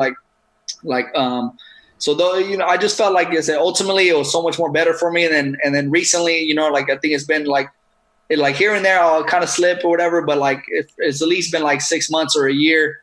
And I'm just like, I just realized it's so much more better for me. I know you talked about your experiences where you'll kind of dabble and you'll feel so anxiety and all this different stuff. Oh yeah. Right. So same thing with me when I do feel like, okay, like I've been sober for this long, like I could take a toke and it's not going to affect me. Right. It's like the opposite. You're like you get so, you get so high or whatever, or your body has been without it for so long that it affects you in such a different way. And it's like a negative. Right. So either way, yeah, I've had different components, like trying to stop or whatever. But recently I just realized that for me, being sober is so much more better, just, energy wise and being clear, able to write more music and different things like that. As a coach, I'm able to communicate better. I'm not as, how do you say when you're self conscious of yourself? Yeah. So yeah, but there was a time where I'm saying I was struggling and crying because I was trying to stop and I felt like I couldn't. I was having withdrawals, anxiety. And then, there was times where I'm saying, you know what, like it's not even worth it. And I just kind of gave it up. And 1 week turned to 2 weeks, 2 weeks turned to 3 weeks, just realizing how much better I felt. Yeah. It just makes you really introspective. Like it's always about you, even anytime you're smoking and stuff, right? Yeah. And so for example, I'll be, doing different things. And it's like, you think like everyone's looking at you, you think like everyone knows you're high. Like it's put you in this bubble. Yeah. That's what I noticed too. So for example, like I've been doing CBD. So in one time my girlfriend got me some CBD from a shop. And it was like a 3-to-1, right? Like CBD to THC. Mm-hmm. But she asked the lady at the shop, like, hey, like this is 3-to-1. Like, is it gonna get my boyfriend high? Because I was taking CBD. She bought this for me as a gift. And the lady was like, oh no, it's 3-to-1. Like that won't even affect them. Yeah. Sure enough, it needs I got to be higher. in there for him to get the effects. It has to be in there to kind of be the inhibitor. Yeah, I gave him some excuse why I wouldn't get high. That shit got me so high. I was like, they're trying to get me to do it. I'm like, man, I can't. Yeah. I can't even do it. Like I feel like I'm dying. I can't. Yeah, it's not fun. So I did CBD, and like I said, and that one time, for example, like I said, I was sober for so many months or a year or whatever, and she got me that CBD actually had THC in it. The girl told her it wouldn't affect me, so I tried it, and then it just put me in this bubble where I was like, I want to get out. You know what I'm saying? I was in this bubble and I was like, I did not like it. I was like, I felt like I was never going to get out of this bubble. I felt like I was trapped in this bubble and I didn't want it. Like, I'm like, I need to, I just want out, and almost felt like I was stuck in this in this bubble, and it felt like might not get out of this bubble. So it was a real terrifying experience for me. And, you know, and I had to like manage it. You had to control it and say, okay, you know what, it's going to go away, you know, sleep it off or whatever. But even the next day I was like, is this going to affect me? Cause I feel like I'm on such a natural high, right? Like I feel like I'm on such a natural high, you know what I'm saying? And every day I feel like I feel better and better and better.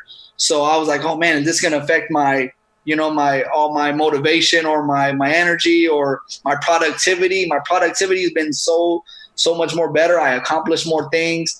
And things like that, you know. So now, like, if I do want to dabble, whatever, or it just makes me want to sit on the couch and watch TV. And obviously, that's not good for any of my goals, you know. So, and I talk about it with all my students because I'm a substitute teacher, you know, by trade and a coach. And so I have, you know, there's kids out there, they do the same thing, and but it's cool because I can relate to them. And I say, hey, man, like, I've been there, done that. It's cool, but it does this and this and this to you, you know. Or tell them about my experience. Like I said, you know, for me, it's, you know what I'm saying, it makes me lazy, makes me, you know, I'm not motivated, you know, don't want to do much, can't get much done, and all these other different things. So I follow with it in so many different forms. And ultimately, I just realized it's better to be, you know, sober-minded on a natural high.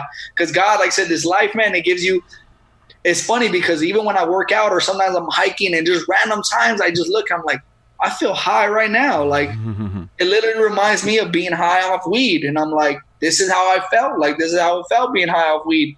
And I'm completely sober. And I'm like, you know what? Like, once again, God is good. And he's giving me a natural high where I don't need a substance to feel good, to feel, you know what I'm saying? To, you know, to just feel, you know, to feel good. Now I feel, you know, naturally, I feel good on its own. Yeah, that's awesome, man.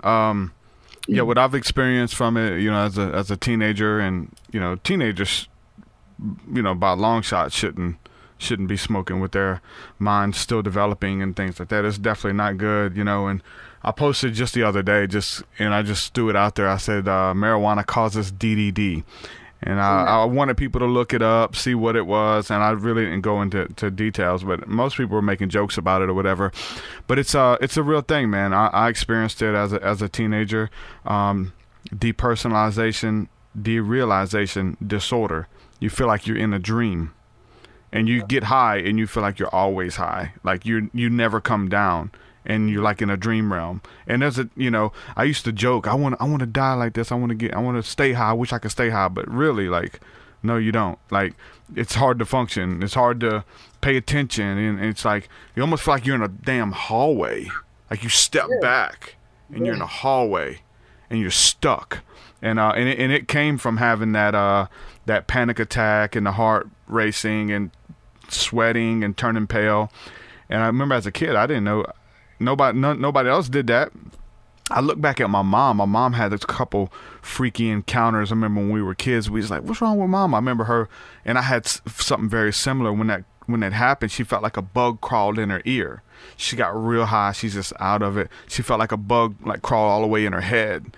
And I remember her screaming, getting my sister to look in when my sister was a kid. Like, you know, it freaked her out. And I was like, when it happened to me, like, I had that weird sensation and sound. Everything sounds different and feels different. But everybody else who smoked the same stuff, none of that was happening to them. Oh, you tripping, man. You just super high. You're just too high, man. You just got too high. You'll be okay. Like, bro, I can't breathe. What you mean I got too high? I can't breathe. Y'all ain't, you're trying to get help. You need help. And they can't help you. They're super high too. It's just a very scary thing, especially for a teenager to be going through. And so a lot of edibles are doing that to people. If you go online and just go to YouTube and read the comments, they're just littered with that experience happening to people. A lot of the big rappers, even Snoop Dogg and The Game and all these big weed guys say, no, I don't fool with, you know, the edibles because it makes me feel like I'm dying. And people, like, you want to go to the hospital, like, because you really feel like you're finna die, you know? You read the comment sections and people do, you know. I'm glad I didn't call and go in but you want to, because you have to make yourself breathe for 3 hours each breath.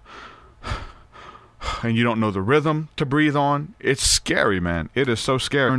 to process thoughts, to have conversations with that. Like, it's scary, dude, you know, when that happens. And so just to put the research out there, because I've never heard anybody talk about that.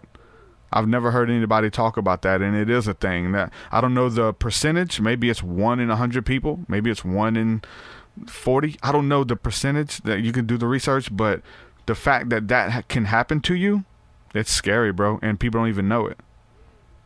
Mm-hmm.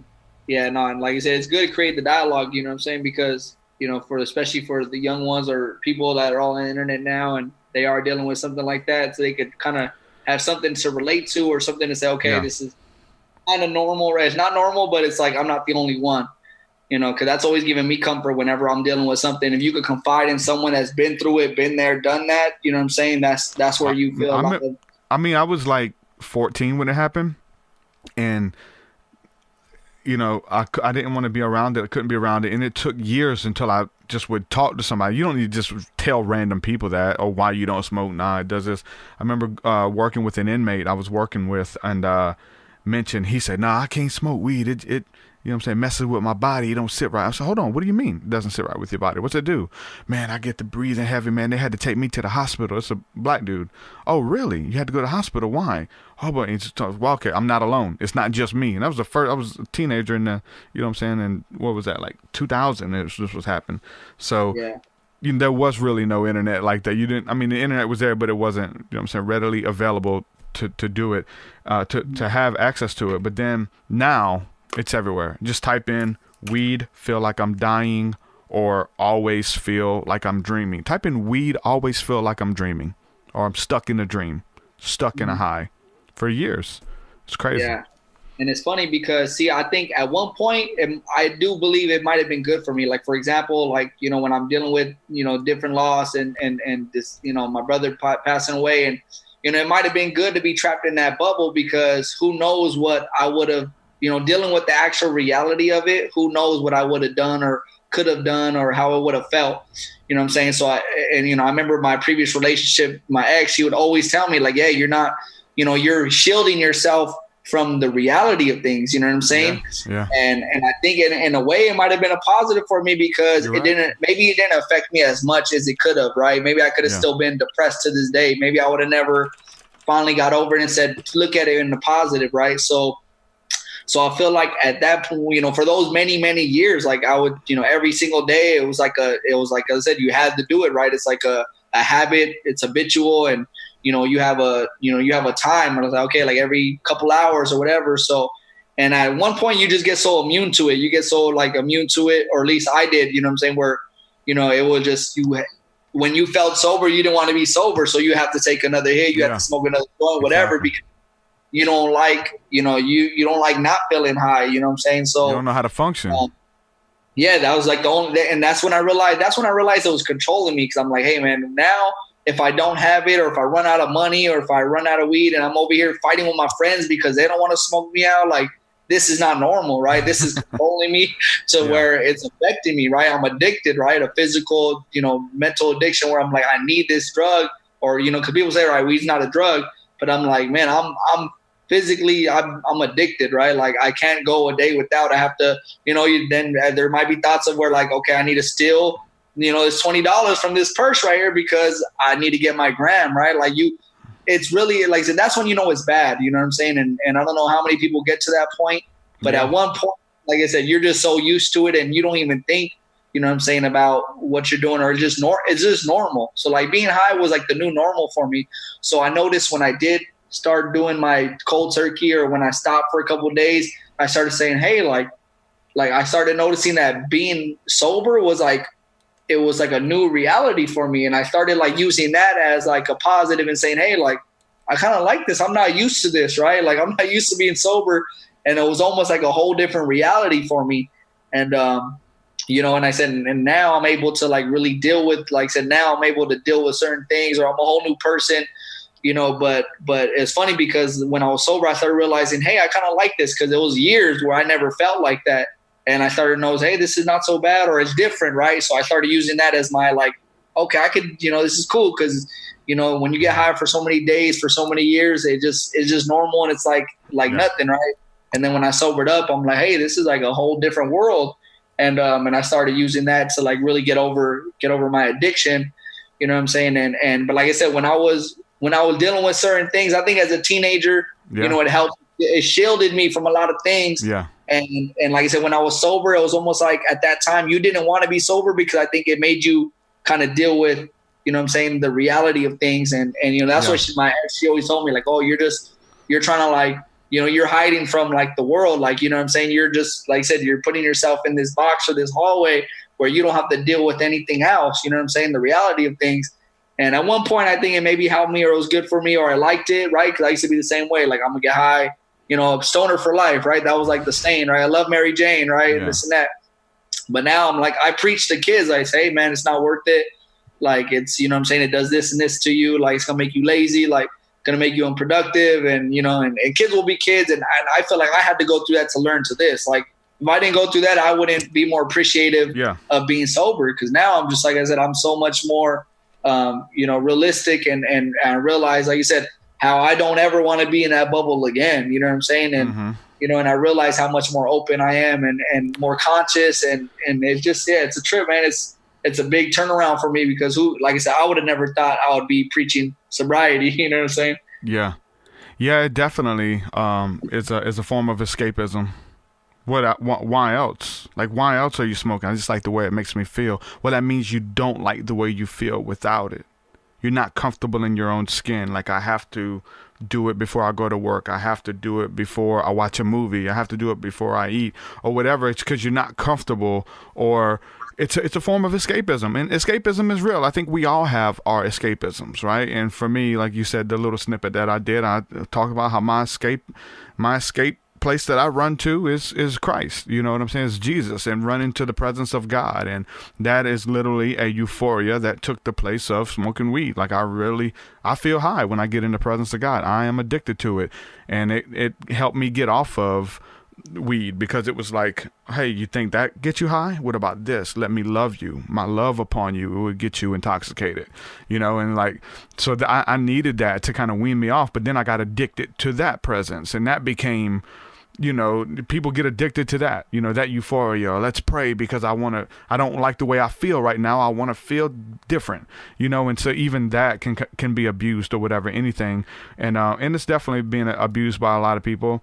Everybody's different in different places in life, and escapism, sometimes you need to escape. And if you don't know about the presence of God, or you don't know any other options, you will go to whatever you know, whether it's weed or whether it's alcohol, or like, you know, it's been an escape for me. Like there's people I hang around with that, like, I don't know what to talk to you about, but if I have a drink, a margarita while we're out to eat, I'll be more talkative and open and we'll have a great time. But other than that, I literally need to escape because I don't know how to connect with you, you know. But if I have a drink, I'll be more open, more talkative, more playful, making people laugh. But you know, and you have to know yourself is what you, like you said, you got to do to know thyself. But being a teenager, yeah, I needed to escape. Like I was in some really bad situations and hated myself and hated my life, but that weed took me to another place where this stuff didn't matter anymore. But I'm writing and I'm conscious of it. It's like the presence of God makes it where this stuff doesn't matter. If I get with God and figure out, you know, just get lost in his presence, and I'm taken literally to another place that marijuana used to take me to, you know? Yeah. Or I think it's also that makes it more crucial to people to find their passion, right? Like, what are you passionate about in life? Like for me, like music has always been like another like form of escape. You know what I'm saying? Yeah, exactly. I've been in the booth, like making music, like there's something about it where it just, you know what I'm saying? It allows me to like express and escape and get away from the reality of things. Like when you put yourself into the music, you know, as an artist, but like, for example, maybe people who draw, like I could imagine, I can't draw, you know, better than stick figures, but like people who draw, like I'm pretty sure when they're painting, in that zone, you know, they're in the zone, and I'm pretty sure that feels so good. They release so many endorphins, like they forget everything else. People who run, marathon running, my girlfriend's a marathon runner. It's such a big thing where people train, they run every single day. I've been doing a little bit of running and trying to get back into shape and jogging and, you know, like 2 miles here and there. I see the same people when I go on the same trail. I see the same people, the same old man running. Like this guy's probably been doing this for like 20, 30 years every single morning, because I know he feels good, because I feel good when I do it too. And I know it's probably a way of escape, right? People go to the gym you go to the gym, you pump that iron. That's your way of, escaping and just, getting in that zone. Endorphins and kind of zoning out and focusing. And so that's why I think besides the drugs, those people, they probably don't have an outlet, or they're either just stuck in the trend of society, right? Because everyone's doing it now. So you kind of do it because everyone does it, and you just kind of follow what your friends do. Yeah. But ultimately, some of those people anything that's a found quick what they're fix. passionate about. Anything that's a quick fix. It's just it's a Band-Aid. You're not really. You need to understand why you're looking for it or why you need it. It's a quick fix. And for me, maybe this is religious of me, but I feel like anything outside of God, is like a, you know what I'm saying, idolatry. The scriptures talk about like God is a jealous God, because God wants us to come to him. Like who are you? Like if you were, say you're going through some stuff at work, you're going through some stuff inwardly, you go to your girl. What if you went to another girl and told her your problems? Hey, babe, I love my girl, but you understand me more than she does. And that's how God sees it. It's like, listen, I got you. I'm here. Tell me about it. I got peace I want to give to you. Like, no, there's some more peace over here. The bottle is better. You know what I'm saying? And that's literally how it is. Like, you know what I'm saying? In the spirit, it's like God being the sustainer for everything. And we are, and in that, there are good, healthy habits. There are good ways of escapism. The bottle, is not the best. There's a lot of things, pornography, these are instant gratifications. And it's something that, to be happy, you have to work.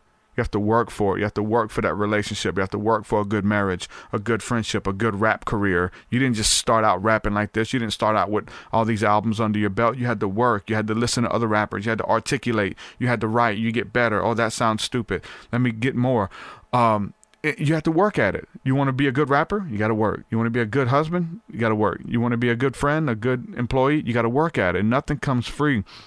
So all of these quick fixes fall in that same category of just let me put a little Band-Aid on it or whatever the case is, right? Yeah, absolutely. Yeah, it's powerful. Yeah, so, but yeah, music's been was my escape for a while. And, and the same thing, kind of, they went hand in hand. Weed and music was like, my way of kind of forgetting everything, or I channeled everything into my music, what I'm saying? Everything I was going through at the time. I probably did, when it first happened, I did a whole album. I don't think anyone's ever heard it besides those that were close to me, but it was called Lost on a Memory. What I'm saying? This is back in the days when we were printing out CDs on our computer and writing the title with the marker, and passing them out ourselves, before iTunes and YouTube and all this stuff. But it was called Lost on a Memory. And that was just literally me going into the booth, crying, almost on every song, kind of talking about, why this happened to me or my brother, how I love him. And, I had one song was the famous song for that album, or a lot of people, my close friends know, it's called I'll Do It Just For You. That was the single of that album, and it was, I'll do it just for you. I'll do it just for you. And it was just, I can't sing, but I was singing on that, I'm saying? I was releasing on that, and I was, full bore. It didn't matter what anybody thought at that time. I just had to go in there and express this and sing it. And it was I wanted to talk to him so bad that, what I'm saying? I went in the booth and just with all my lyrics, everything, it was crazy. One of my friends, good friends, D-Mobs, he might see this interview. He was with me during that time. And I literally bought a keyboard. So I was setting up my own home studio because we used to record at my friend's house. So then I went to college, got my financial aid, and I'm like, I'm going to build my own studio. But I had no beats, right? So I literally bought a keyboard, and we're making these janky-ass beats where I'm just, dum, dum, dum, dum, dum, no, no, no, no, no, no. I don't know. I was just putting whatever came together on the keyboard, and what I'm saying? And I remember making those beats, and, I think I had Fruity Loops, the first, version of Fruity Loops. Yeah. And, made that song. And so these were super raw. The songs were super raw, super uncut. And I just went in there, like I said, and I even remember one time too, my one of my neighbors tried to show it to one of his friends or coworkers. The guy put it in, supposedly threw it out the window. You know what I'm saying? Because that's how bad it was as far as music production. The quality of it. What I'm saying? I couldn't sing, but I'm over here crying on the mic. You know what I'm saying? And but to me, that was just my form of release. And ever since then, music is always, it's developed, I'm saying, from that point to where I am now, like you said, I've gotten so much more better. I've honed my experience. Now I have people, what I'm saying, either want to pay me for a feature or ask me for advice, or, you know, they want me to help them in the studio, which I do, because I run the home studio business. But it's like, man, from that album to now, it's like I came so far. But even till this day, I still honor, you know, my brother here and there. It's probably not like a whole album where I'm talking about my brother, but like here and there, like I'll mention, you know what I'm saying, I'll mention his name, or, you know what I'm saying, mention, you know, just mention how, you know, my love for him, and, you know, one day I'm gonna see him again and stuff like that. And but it's like I said, music was my release, and I should have, you know, and like I said, at the time I didn't know better, but I was, you know what I'm saying, I was doing both. But music is like definitely like my therapy, right? I always say it's medicinal for me. So music is medicine, and it's always been medicinal for me. And put it this way, I feel like if I never did that album or that mixtape, who knows, man, I would have probably, like, it got so much more off my chest. Like, you know what I'm saying? Like, it was good for me. Like, no, without a doubt, like that album was like, cause when it happened, it literally tore my family apart. Like, you know what I'm saying? It didn't tear us apart, but anybody that deals with a loss, like within the family, like a lot, it happens a lot where the family is just not the same after, you know. You could either come together stronger, or like slowly, like you guys kind of, everyone starts doing their own thing and goes through in their own way. So especially when it's immediate, everybody kind of deals with on their own. And that's how I dealt with it. You know what I'm saying? I didn't go talk to my mom about it, because my mom's heartbroken and depressed about it, right? Mm-hmm. I didn't go talk to my sisters because that was their brother too. You know what I'm saying? And we could have, right? But we didn't, right? And so my way of dealing with it was like, I went in the booth, you know what I'm saying? And I wrote these lyrics, and I went on the mic and I just sang my heart out, right? Or I rapped my heart out, or I, you know, cried my heart out in the booth. And because that was, you know, my way of expressing. And I feel like if I didn't, like, who knows, like, would I be the same person I am today? Like, would I be this positive, optimistic, uplifting musician? You know, would I, you know, been somebody totally different, rapping about, you know, girls and drugs and you know, booty shaking and all this stuff that people are on these days? Because it's funny, because I cannot relate to these musicians, and I cannot rap that type of music, like the trap music, or, you know, all this different type of stuff. It's hard for me. I'll try to feature with someone, or I'll try to collab with someone.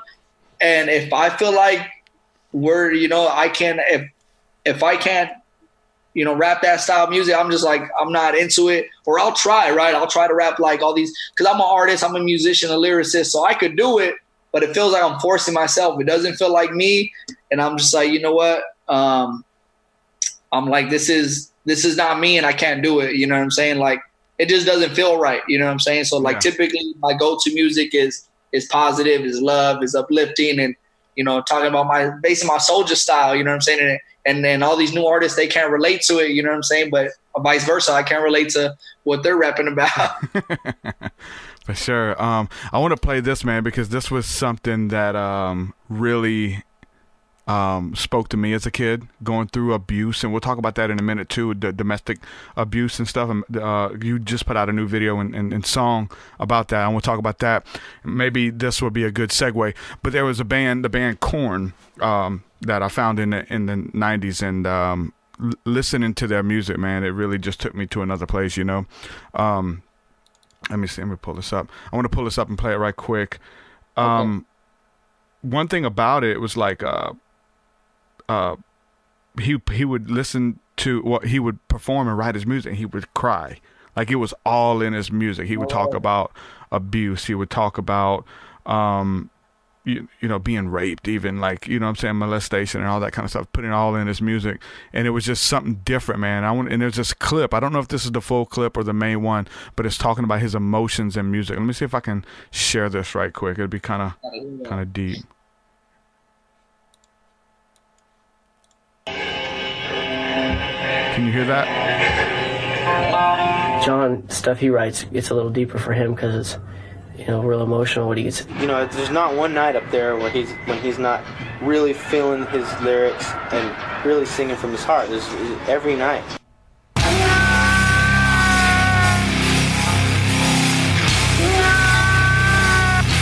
That's not it. That's a joke. That's why people. Hold on, I clicked the wrong one. Here we go. Here's a part with him doing it. So pretty emotional.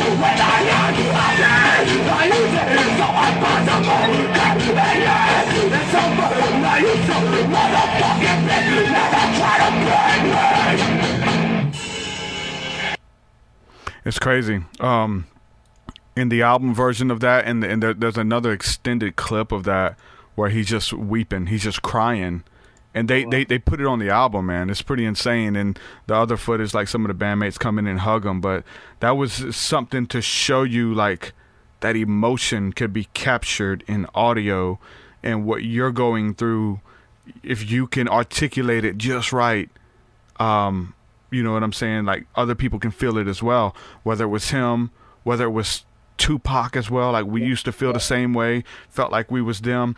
And then now maybe for the conscious stuff, it's a little bit deeper. You know, you do it more conscious. Mine's spiritual, etheric, and all this kind of stuff. I feel like I'm embodying these different spiritual encounters that I've been through and taking people with me on those encounters, like taking them back, trying to describe it or what it was like. And so we have the ability to do that, to create it, like the mind and the imagination, the will and the emotions all coupled together to have this encounter, whatever it is, whether it's I want to let you know what I felt when I got raped. Like, this is it. And this is what he's doing in that song. Or being, you know, beat by his dad every night with a belt and can't go to school. He had to stay home from school because he was beat so bad. You know, these different things, and embodying it in music or art, in the movies and stuff as well. It's very interesting that we have the power and ability to create essentially realms for other people to experience who have never experienced it. So whether that's what we only know is the trap, what we only know is the drug culture or whatever, it's all, that's just self-loathing. People listen to that and they loathe, and there's no way out. Yeah, you feel it. Yeah, it touches something down deep within you because you feel like somebody else understands you. I'm not alone. Like, that's powerful in and of itself. But for the more spiritual and conscious stuff that we do, we're like, hold on, there's a way out. Like, it don't just loathe in it. We're going to talk about it. It's real. But there's a way out of it. And so a lot of that music, it glorifies that stuff. It glorifies the drug lifestyle. It glorifies doing Molly. It doesn't talk about the day after Molly. Like, it doesn't talk about how you have used up all of your serotonin and dopamine for the night. It doesn't talk about waking up and having to fix breakfast for the kids or whatever you're doing and you don't feel anymore. It burns out your emotions. It doesn't talk about that. You know what I'm saying? So to say, look, whatever, you glorifying it, you're in this place, you know what it feels like, let me show you the way out.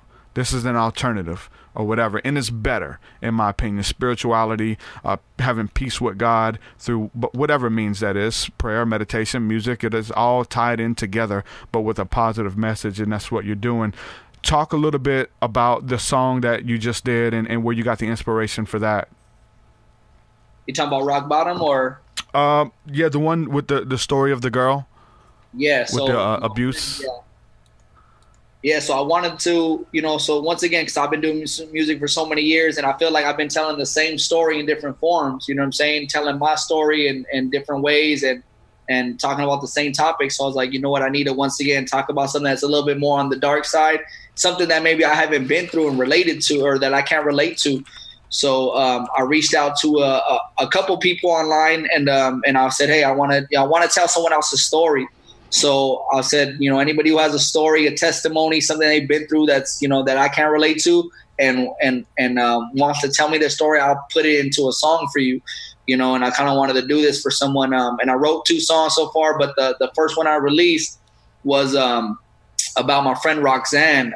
She went through a horrific domestic violence situation where her husband and the father of her 2 kids was basically abusing her mentally, physically, and it was really, really bad where, she just had no choice but to, kind of accept it. And she was in a place where it got to the point where he basically kept her prison in her own home, where, he would obviously, he would get physical with her.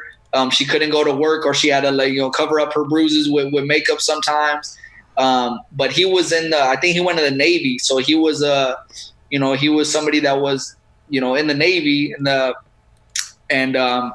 so she was just so afraid to ever come out, because this was going on for years. And I guess it got to a point, like the pinnacle of the song and the story is he locks her in the closet and basically doesn't let her leave for like a day or 2 days, or she can't go to work.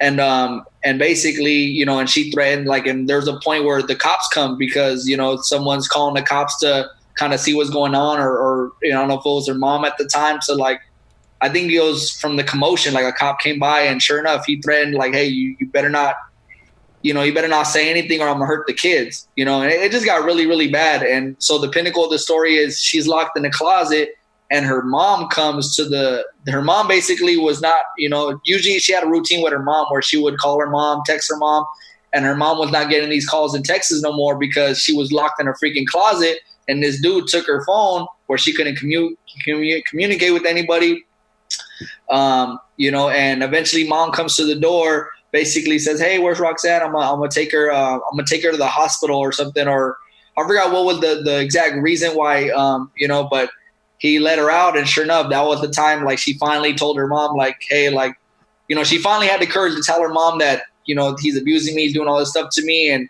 And, you know, she's scared and she does, you know, cause at that point, when it gets to a certain point, you don't know if this guy's going to take your life. You know what I'm saying? You don't know what this guy could do. He was, like I said, doing everything from demoralizing her, right, to making her feel less, like, you know, doing that, you know, doing sexual things with her, but like making her feel deviant and like just so many things that she did. I didn't include in the song, but when she told me this story, it broke my heart. And I know her personally, you know, and I would have never known. And the first time she told me about this story is when she bought a sweater from me. So like one day, like I was selling sweaters and, you know, it's called We Live Our Own War, We Fight Our Own Battles. That's my slogan, you know, as Modern Day Soulja. So I was selling these sweaters and sure enough, she bought a sweater. And this was like years removed from the incident, but I went to, you know, to go deliver the sweater, and she told me her whole story and basically told me how like she, you know, she related to me as an artist or my music or my message because she felt like a soldier, right? And these are like the people I really try to touch with and be in tune with, you know, and I try to make music for. But yeah, horrible domestic violence case. You know, it started small. So when she was pregnant, like the first incident she mentions, which I notate in the song, was that you know, she didn't really know that this guy was capable, right? It starts as your sweet love story is all they always do, you know, takes her out, always opens doors, you know, very kind, very gentleman-like, you know, someone from the Navy, you know, she falls in love.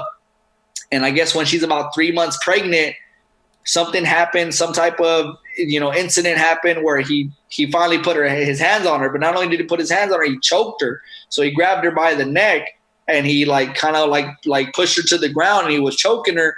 And her friends, this was like in front of her friends, and her friends had to like try to get him off and they couldn't really get him off. And obviously he finally let go.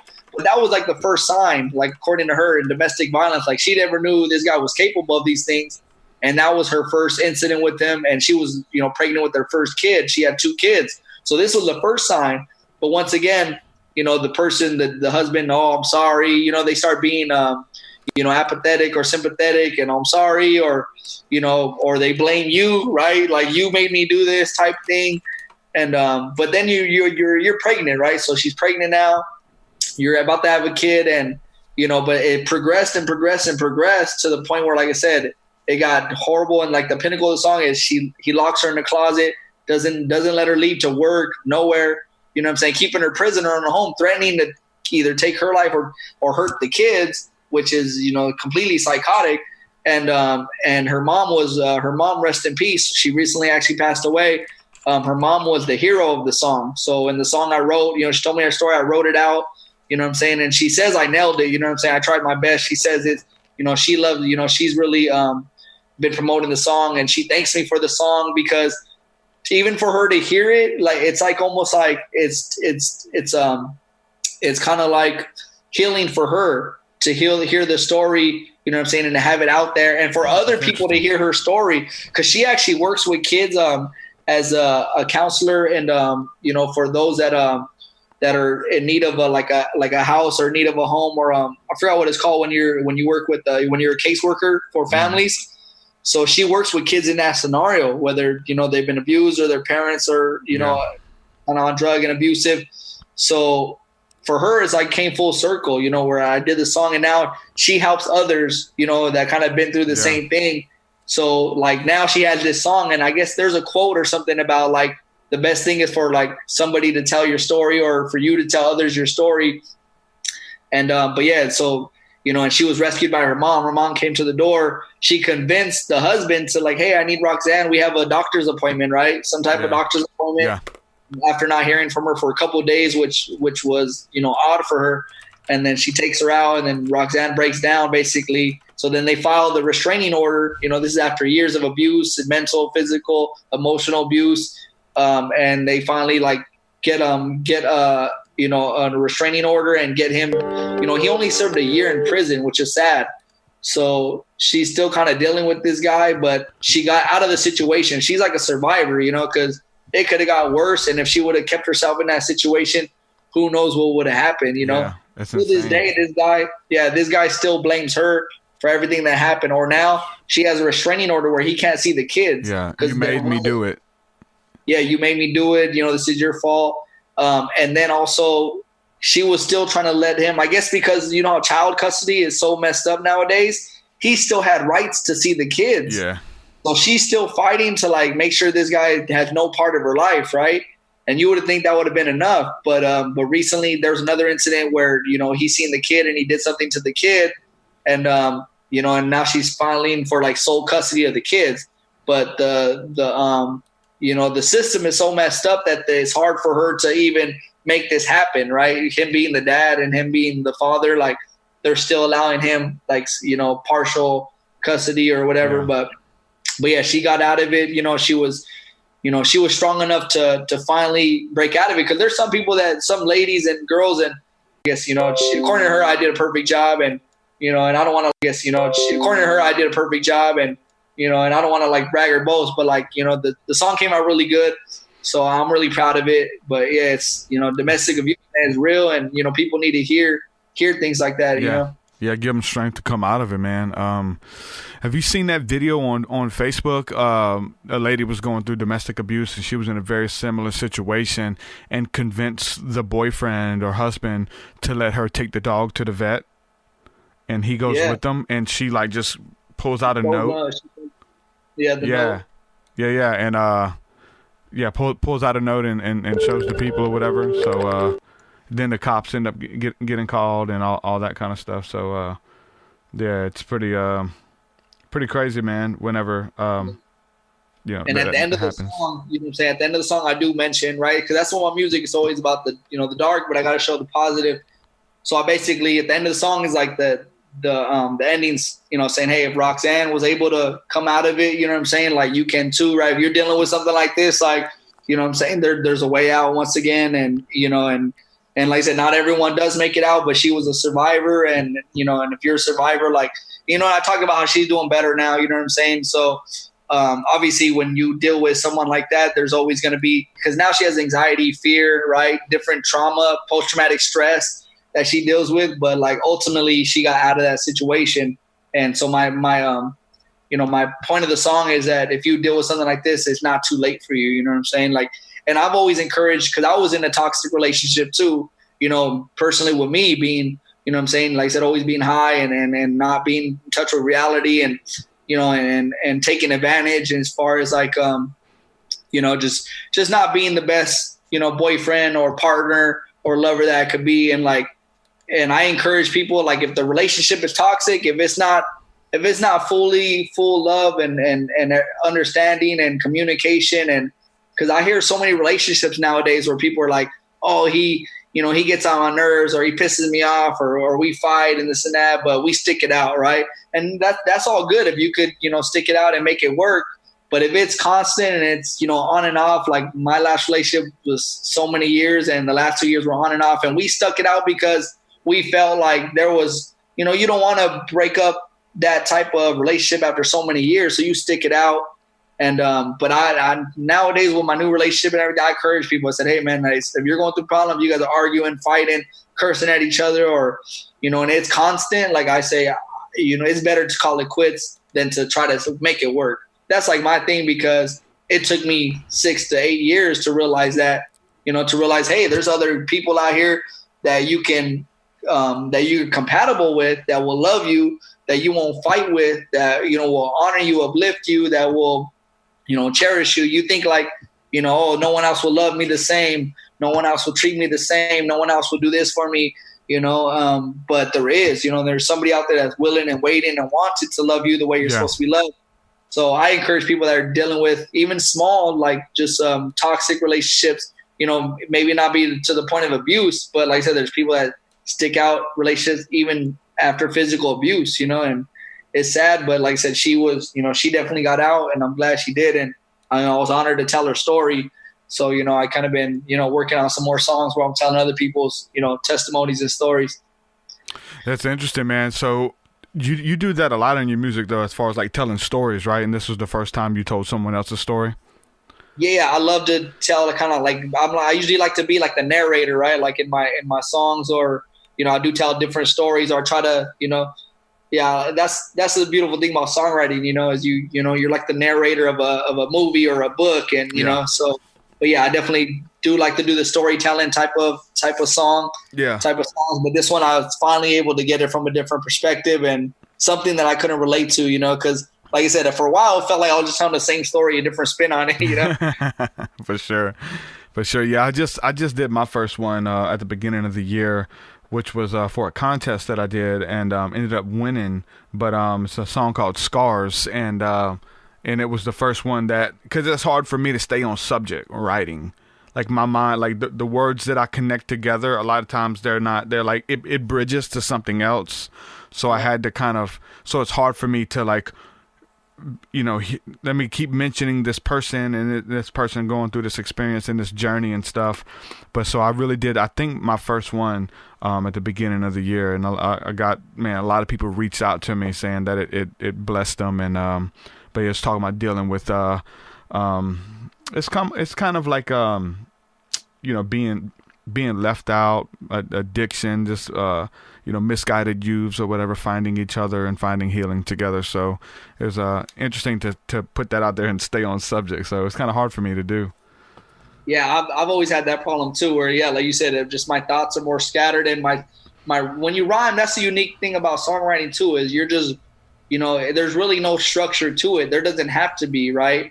Yeah. A lot of times you're rhyming, like I said, you're just rhyming, you're coming up with different rhyme schemes and different patterns, and you don't really you're not necessarily telling a story from beginning to end, so I've done that too. And I've always felt like, I need to structure my, my songs a little differently or a little better or whatever. Because sometimes I'll go on a tangent. I'll be rhyming with one word, and I'll rhyme with that one word the whole song. And I always tell myself, like, I'm a great writer and rhymer and stuff, but I don't need to show people that I can rhyme with the same word the whole song. Exactly. And I mean, that's where like the talent comes from, as far as like chopping and writing and got all these bars. But your rhyming stuff, like I said, that doesn't really go together. I know I'll listen to like some Tech Nine, and he's just so fast. Follow me all around the campus, psychology. He was like throwing stuff in there, and so they would be like filler stuff. It's like, hold on. Why did you just randomly throw in that your partners with Waka Flocka, your chakras are popping off the worldwide choppers? Like, hold on.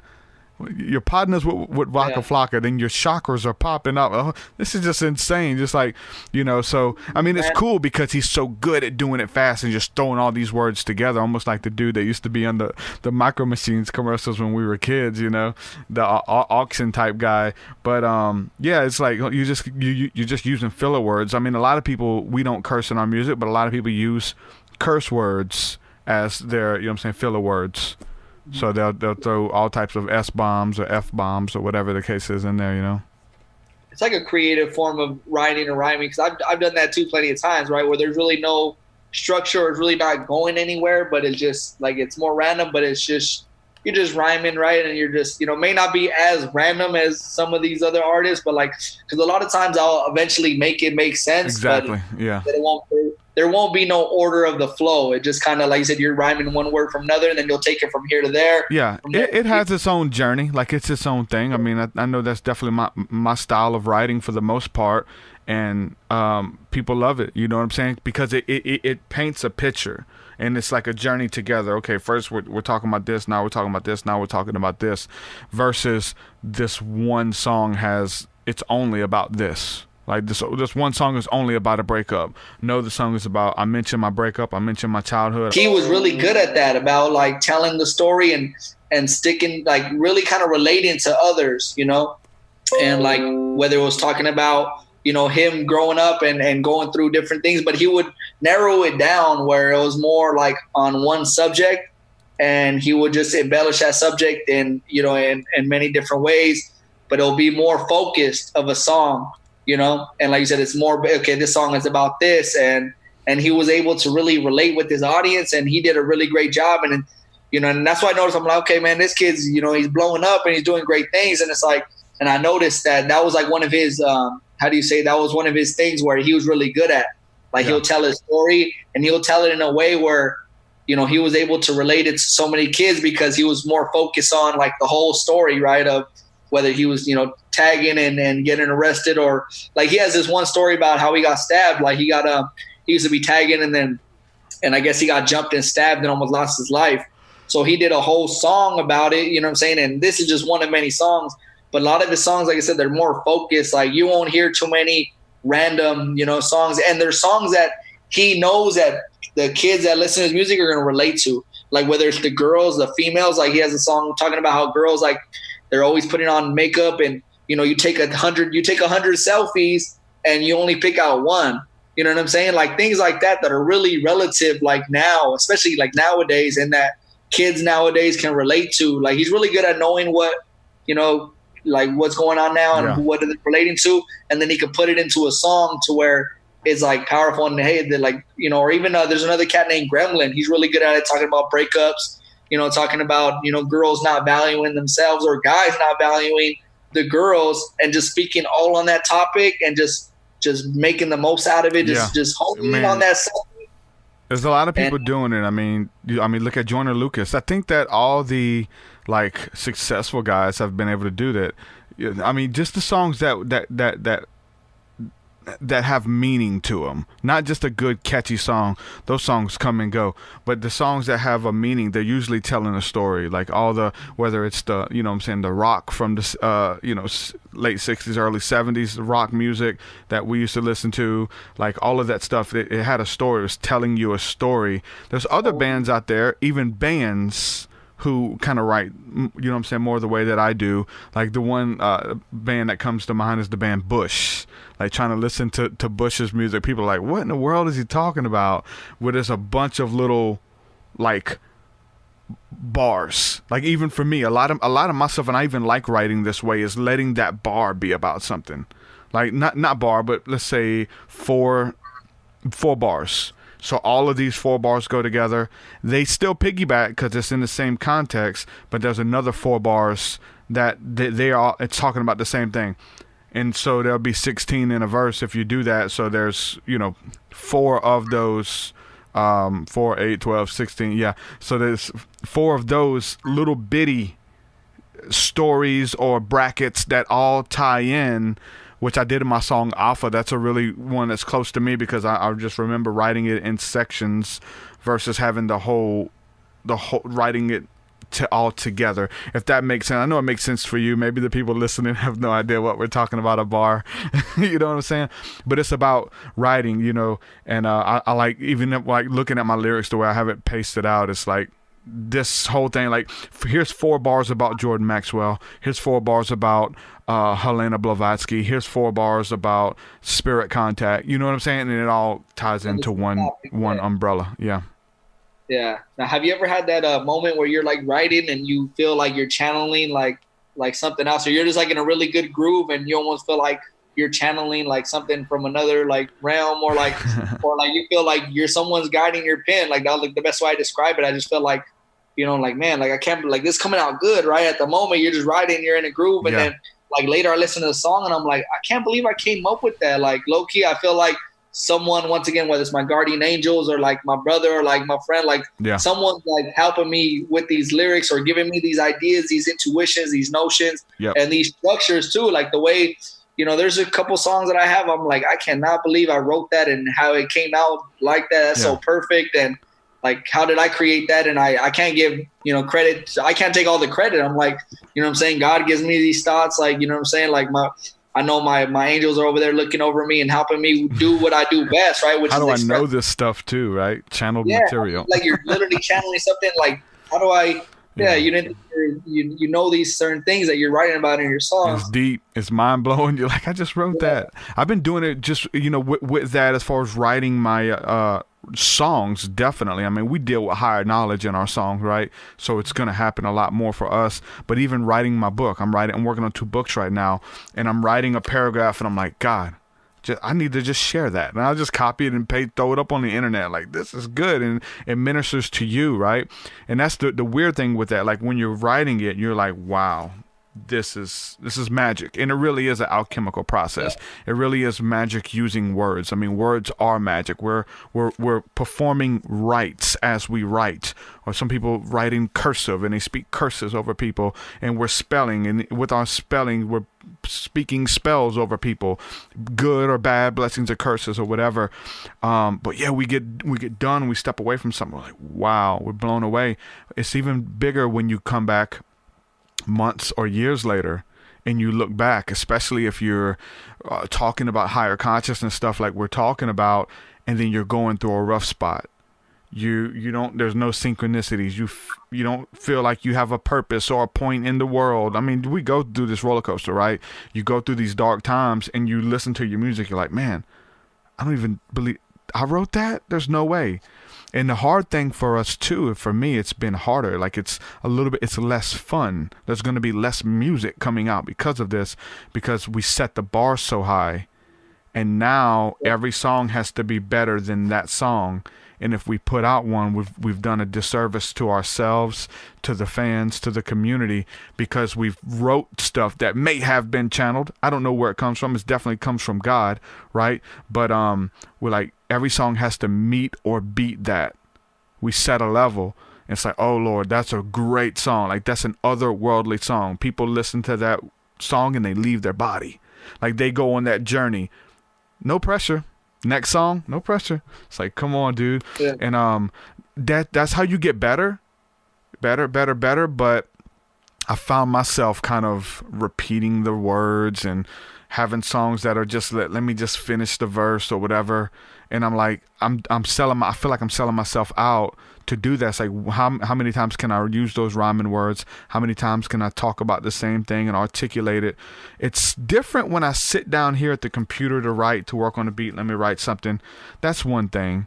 But most of those beautiful songs and most of those weird rhyming schemes that really stand out have been when we were doing other stuff, right? They weren't like, okay, it's time to write a song. And you get something beautiful. Sometimes it works, but the majority is you're jogging, and then you're like, transcend the physical, spiritual, individual. Faith followed by works. I'm healing them with the syllables. Third eye visual, teaching mystical principles. Like, hold on, let me write that down, and then I can take that and then come back to the lab and dissect it and add to it and get another rhyming scheme that kind of fits with that beat of these little pieces of paper that I've wrote doing other stuff, not writing music, but working on the car, cutting grass, jogging, whatever you're doing. And so those little phrases and things that come to you, man, some of the best ones I've written were not wrote while I was working on a song. Now I've been able to add to it because I have the kind of a topic. I have the syllables there that I'm going to keep trying to go with, and I already have a layout and a beat for it. So then I can come to the lab and still dive in with that. Some of it, I guess some of it is, let's put on the beat, let's write, bing, got it.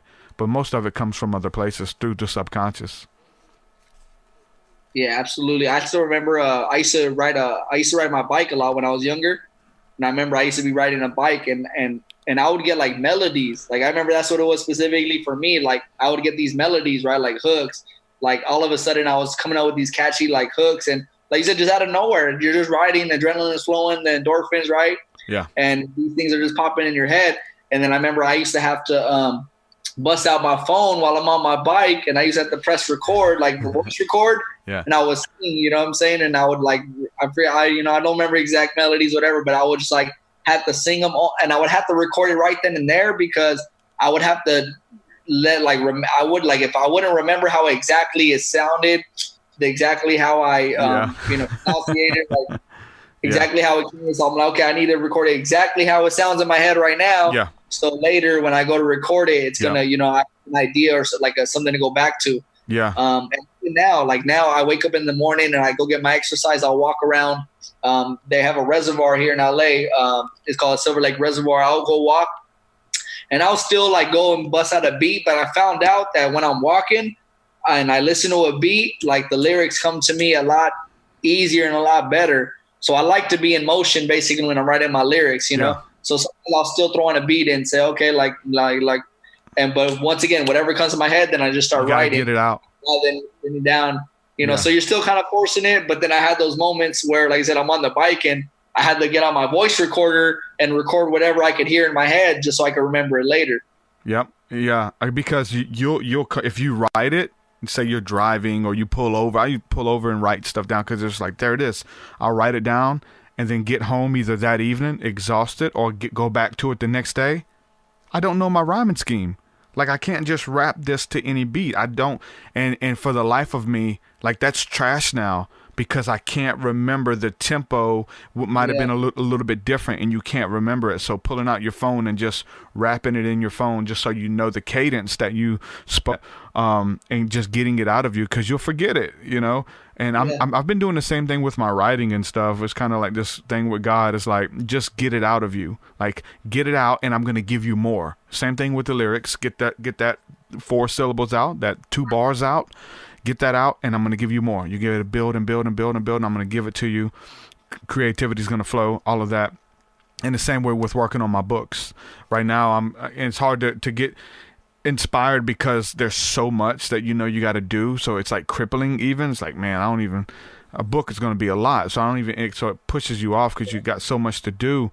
But now I'll be like doing something around the house and I'll have a sentence come to me and I was like, all right, pull it up, just come to the computer real quick, get it out. I mean, you may have a paragraph, you may have 3 sentences, but get it out. And as those 3 sentences get out, it's stored.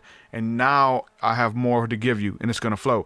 God's not going to give you the beginning, the end, the middle, something, just fill it all in. You can't carry that all in your head. You got to get it out of you. And so really, like I've been writing some stuff about that process of the Lord says, I will give you a new heart. Okay, that's the topic. I will give you a new heart. And then vroom, here it is. Here's the revelation. It's coming. It's coming. It's coming. Wow. I just wrote 3 pages about God giving you a new heart, and I had no idea where this came from. So there you go. You get into the flow state, is what it's called. Whether you're talking about, people talk about channeling, I think that a lot of these people who are so-called channelers are even tapping into the flow state, and they're like, I don't know who it comes from. They'll give it another voice. They'll give it a name. This is a guy named Bashar who lives on the planet Xenon, and it gives them an instant credibility when they do that, but it's tapping into that source field that they don't know where it comes from or how to explain it, but I really feel like it comes from within somewhere, Absolutely, yeah. No, I've definitely had those experiences, and that's always the best stuff too. Like you said, that's when it's gonna be, what I'm saying, something powerful and something that is gonna be worth saving and writing down. And it's usually, like you said, it's always like a good. That's why you have to write it down, because you're like, oh man, this is good. And like I said, that's something you wouldn't think of, when you just sit down trying to force it, unless it's in the flow of things. Because like you said, a lot of times I'll get going with some lyrics. I'll sit down, listen to a beat, I'll get going. But it's not until like the middle or the end or like the second verse. Just say I'm writing a 3-bar verse. Like sometimes it's like the second or third verse. I'm like, oh man, this is getting good. And then you'll even scrap the first 2 verses and just keep going off of the third, because like you're in a flow and you're in a rhythm and you're channeling, or like you said, you're really like the groove of things, and now you got it going. So like, so that's when you like know you tapped in, right? So but I've definitely had those experiences, and I love those experiences. And once again, and that's when you're in another place, and that's when you're zoned out, and that's when you're how do you say it, like you're escaping, right? Because you're not, that's when you're totally in your realm. Have you ever I've had this happen, like notably on one occasion. The song is decent, but have you ever woke up and had lyrics in your head, like fresh out of bed? It's like in your mind there was a song that came to you. You wake up singing it, repeating it over and over. You're like, I got to get this down, or jump in the booth and record it. You ever woke up and had that in your head? Yeah, it's definitely happened to. I could recall that's happened to me once or twice. But it's not like everyday type thing. But I do remember that happened to me one time. And but what I do notice is that, like I said, when I go take my walks in the morning, the best things come to me is when you're right out of the dream state. Like that's when I notice, and like whether it's thoughts or whether it's like lyrics, like in the morning, I just noticed that my thoughts and my lyrics, they're just so much more potent for whatever reason, you know. And my brother Andre Aram, he explained it to me, is because it's when you're off the soul plane, right? When you get off of that dream state and that soul plane, you're still like halfway in it. So like you're still in that whole other, you know, that other realm. So like you're able to get these thoughts that you wouldn't have like later in the day, because once we wake up and we start doing our daily thing, we start doing our things, you're already getting so influenced by everything else, right? But when you just wake up, when you're just fresh from your sleep, these thoughts that are in your mind are like, you know, could be from this other, you know what I'm saying, the soul plane as he describes it, you know? Yeah, the true self or something, man. I remember the lyrics, and it wasn't, you know, and the weird thing is, as I'm thinking about it now, it's almost like it could have been like just God speaking to me and I just turn it into a song, you know what I'm saying? Like God just giving me something, and it was like, oh, there's a song, wake up with it. But it was a song called, I did a song called Chase Christ, and it was when I was dealing with all the prosperity guys in the church and going back and forth with the Christian rap and stuff. But it was, they chase money, we chase Christ. They want to have it all, we just want to have life. You need a new vision, you need a new view, because this is so much bigger than you. But I remember I woke up singing it in my head, and I just went straight to the booth and laid it down. So it's cool when that happens. Yeah, I do recall. And like a lot of times too, I'm saying it's just like, it's just random thought. Like you said, it could just be thoughts, but then you turn it into, you know, a song or a lyric. But yeah, I notice when I first wake up is when I'm the most inspired to do anything, you know. And I always try to act on, you know, my thoughts in the morning. Yeah, it's interesting, man, for us, and like, because, you know, we're in this dialogue with God, right, with consciousness, and it's like God's trying to speak to you, and we're trying to turn it into a song. Like I remember getting those inspirations like that, or just random words come to my head, like, you know what I'm saying, serenity. I was like, oh, I need to do a song called Serenity, and I feel like God's like, no, you need to seek serenity. I want to give you some serenity. Don't write a song about it. You need serenity in your life, you know? And, but that's just how we are as poets and as psalmists. We write. We're looking for inspiration, and no matter where it comes from, you know, we want to write it. You know what used to be really, really, what I used to love and what I remember as an artist when I had my home studio, like when I was younger, when all I had to do was music, when I had no job and I wasn't either just going to school or something, or like there was a time where me and my friends, it was 24/7 music. We would literally, like, for example, we'd be in the studio and then we'd be writing all day or all night, right? So we'd be writing and recording all night. We'll write the song, record it. We'll be like, you know, you go to like, so I go turn off the studio, right? We're listening to the song that we just recorded. I'll go to sleep, wake up, go straight to the studio, turn on the studio, listen to the song that we just recorded last night, hear the song, and then basically jump into the next song or the next verse or whatever it was.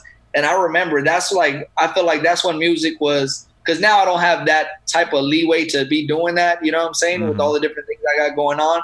But at that point, I just remember that's when music was so beautiful and so free and like so flowing, and like, because literally went to sleep, you know, after just doing a song or, you know, dreaming about the music, then you wake up, first thing you do is play the song you just recorded last night.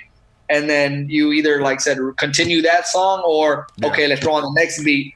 And it was just 24/7. It was like I was living the life of an artist, which I've done a few times, like when we went touring. And just back in the days when I don't know if I was a student. I might have been a student at that point, or maybe I wasn't enrolled in class. But yeah, that was the days, man, when I'm saying I would go to sleep in the studio, wake up in the studio, you know, and then that's the first thing you do, the last thing you do before you go to sleep, first thing you do in the morning. And I just remember that definitely gave me so much more, like, you know, a lot of inspiration and just a lot more creativity. And I just remember it feeling good. And I just like wish I could go back to those days, which I can, but like, you know, now, you know, it just life changes, you know, so now, you know, I'm not as young, and I got a lot. You probably progressed a lot more too in your style, stylistically. But no, those early times are near and dear to your heart. I mean, when we first started recording, and I built the vocal booth. Me and my father-in-law, we built the vocal booth and had it set up in my living room, and for years you come in my living room, and in our family living room we have a vocal booth set up, and I had a wireless keyboard and wireless mouse, and I would look through the screen in the booth, and the computer was outside, and I would record it from in the booth, and they were like, "Oh man, I love your setup." And people would come over, and we would work on songs together, and we would knock the song out, and then after every song we'd get in the car with somebody who had a system, and we'd ride to that song and bump it in the system and be like, "Oh man," and we'd hear little things in it we need to change, but it was usually on to the next one. It was just like, "Man, I got a song, it's a song and it's pretty good, and here's another one." And so we just knock out all types of music, but every time we get done with the song we'd get in the car and ride. I don't have that enthusiasm for it anymore, to record a song and just be so excited I'm getting in the car listening to it like that. But early days, we definitely did that, Yeah, those were the good old days. Is that the same setup that you had when we were there? Because that reminds me of what you just described. Yeah, for sure. Yeah. Over there. Yeah, you had that in the living room and you could see through it. And Yeah, I still remember that. Yeah. So you guys recorded it in that booth. Yeah, I took that down a couple years ago, and now as long as you got a good mic and you have one of those, what they call a portable vocal booth, which is just the little wraparound that wraps around. As long as you got a good mic in that, you're straight. But my mic sucked so bad, like it picked up the room. It was like a little $100 mic, and it just would pick up just the atmosphere and a lot of wind and air, and so it needed a booth like that. But that was good to have a booth in my living room, because my wife could be watching a movie and I'm in the booth recording a song, in the same place. But yeah, man, the good old days. Yeah, no, it was beautiful, man. Like I said, that experience, recording that song with you and then doing the music video out in the backyard with the water hose, and and just to manifest that and make it what it was, like knowing that, like I said, we just two kids from California came all the way to your studio in Alabama. Dude, that was a great video, man. It still holds up to this day, bro. It's a good song. We still say the song is a great song, but when we see the video, we're like, man, you would literally think we're like out in like the Amazon forest. Yeah, because we did the cuts and everything. A lot of people did. A lot of people did, because I took some Amazon forest and stuff, like drone shots that looked very similar to where we were, but literally we're in my backyard, and it just looks like this magical. So we're killing the magic now. But yeah, no, that was fun, and like I said, the rain, and it was funny too, just on some other stuff. Like I remember I would do stuff and post stuff that would kind of challenge people's dichotomy, especially the religious community. And I wasn't really a Blavatsky fan, and I knew a lot of people who knew who she were. So I put a Blavatsky quote at the end. I tried to find like a good Blavatsky quote. A lot of Christians can't stand her because she's into theosophy, and she's the mother of the New Age movement and things like that. So I was like, you know what? Let me find a decent quote that I can put at the end from Blavatsky, just to mess with people. But because in other songs I say expose you as a fraud like Blavatsky, but that's just some background info too for people who watch. It's this beautiful video than this Blavatsky quote. Yeah, it fit definitely for for what we were doing for the song, for the tour, just like everything that we were doing at the time, the movement. But what people don't know is we had to put our clothes in the dryer after that and wait for them to dry so we could move on to the next day. So so people don't. Yeah. Nice. Yeah, I wore my ET shirt. I got that ET shirt from Universal, where we went on the ET ride. So. Yeah, just some little background. I don't have that shirt anymore. It's definitely too small. But dude, yeah, man, good memories. And man, I enjoyed hanging out with you on here, catching up. Like I said, you didn't know what we was going to talk about. Let's just roll with it, man. There's so much that we can talk about, and so much that we can probably keep going, but we've already done almost 2.5 hours, so it'd be a good spot to end it, man. Thanks for coming on, hanging out with me. People are wanting to know in the chat, are you on YouTube, where to find your stuff? Go ahead and plug your music and all that cool stuff where people can check you out. Do give you a kudos and shout out to you, because a lot of your stuff is branded under the same thing, Modern Day Soulja, so it's really easy to find versus Modern Day Soulja. My email is Godson187. My Facebook is so and so. So kudos on the branding with that. But yeah, go ahead and share your stuff, man. Yeah, as a marketing PR major, I had to make sure my stuff's all branded. So yeah, if anybody wants to find me or my music, man, you can search me up. You could Google me, Modern Day Soulja. Soulja's Soulja. But I'm on YouTube. So same thing, YouTube. You can just type in Modern Day Soulja, Soulja. All one word or 3 different words. All my stuff should pop out. iTunes, Spotify. I'm on any different streaming platform that, you could find my music. Google Play. I got some music videos on YouTube as well. So, but yeah, once again, it's just Modern Day Soulja. Soulja's Soulja. Modern Day spelled as is. And I even have the website. I think the website is .net. So modernDaySoulja.net. But yeah, for my music, you might want to, you can go straight to the website, find all my different links, or you could just go to YouTube, iTunes, Spotify, wherever you get your music, and type in Modern Day Soulja, Soulja, as in the soul, the spirit. The soul of Jah. The soul of Jah. Yeah, not with the H, though. It's not with the H. I know, right? Soulja. Someone tried to get me to change my name and add an H at the end, and I couldn't do it just because the branding, right? I had to keep the branding all exactly. Once you do it, you got to go with it. I'm glad that I changed mine early on because I was TruthSeekah at one point, and I'm trying to brand that. Maybe I would have did good at branding. I think I'm pretty good at branding at this point. Maybe I would have been the first result on the TruthSeekah. Now that would be cool. That's a lot more organic hits. But when I put the AH, totally all my stuff pops up, and it was easy to get the websites and all that kind of stuff too. So, yeah, shout out, man. We'll do it again, brother. I enjoyed it. Absolutely. Yeah, thank you for having me. And next time when I got my album or a couple things going on, I'll hit you up. We'll do it again, bro. All right, brother. All right, peace and shalom. Blessings. Peace. Modern Day Soulja, Matthew Schuler, ladies and gentlemen. For those of you watching live, I'm sorry for the hiccups in the stream. I don't know. It seems like the internet's been doing good, but something's up with this program now. I don't know.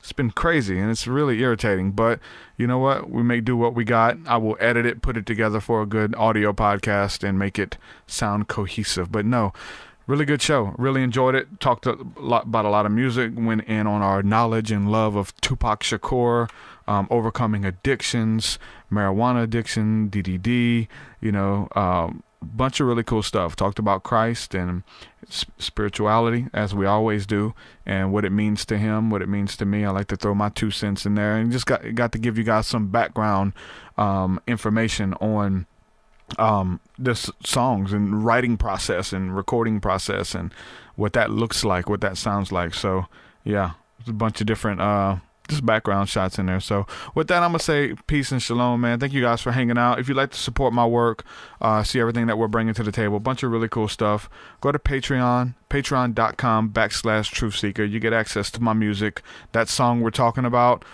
Fearless, it's on Patreon. It's a really good song. The video's even better. Go check them out together if you haven't. Type in TruthSeekah Fearless on YouTube. Check it out. Patreon.com/TruthSeekah. Bunch of really cool stuff. Just to answer a question right quick, I know there were some questions coming through. John Judo, my brother, is asking what is the topics that I am writing my books on that I mentioned at the beginning. 2 different ones. Started off writing one. It's called The Spirit Realm or Spirit World, and it's really just covering a bunch of different angels, demons, entities, and the sovereignty of God and how they all coexist into this spiritual ecosystem and influence mankind in our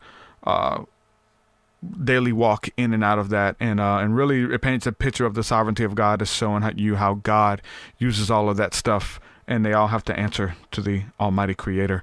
So that's one, but it's a bunch of spiritual encounters with different entities and beings and angels and demons and aliens and all that kind of stuff. So that's going to be in that book. The second book, as far as the working title right now, is just simply knowing who we are in Christ in the heavenly realms. And so I'm just really talking about knowing what we look like, who we are, what we have access to, and how to get access to it by practicing the presence of God, practicing spending time with God in intimacy and in prayer and in meditation. And so, yeah, it's going to be good. Some good stuff. So, yeah, be on the lookout for that. Patreon.com/TruthSeekah. Check it out. Love y'all. Peace, peace. Your way so much higher than mine, so much higher than mine, so much deeper than mine, so much deeper than mine. Well, that does it for this episode, folks. To hear more episodes of the TruthSeekah Podcast, head over to TruthSeekah.com. And if you're wanting to support the show and get rewards, go to our Patreon page at patreon.com/TruthSeekah.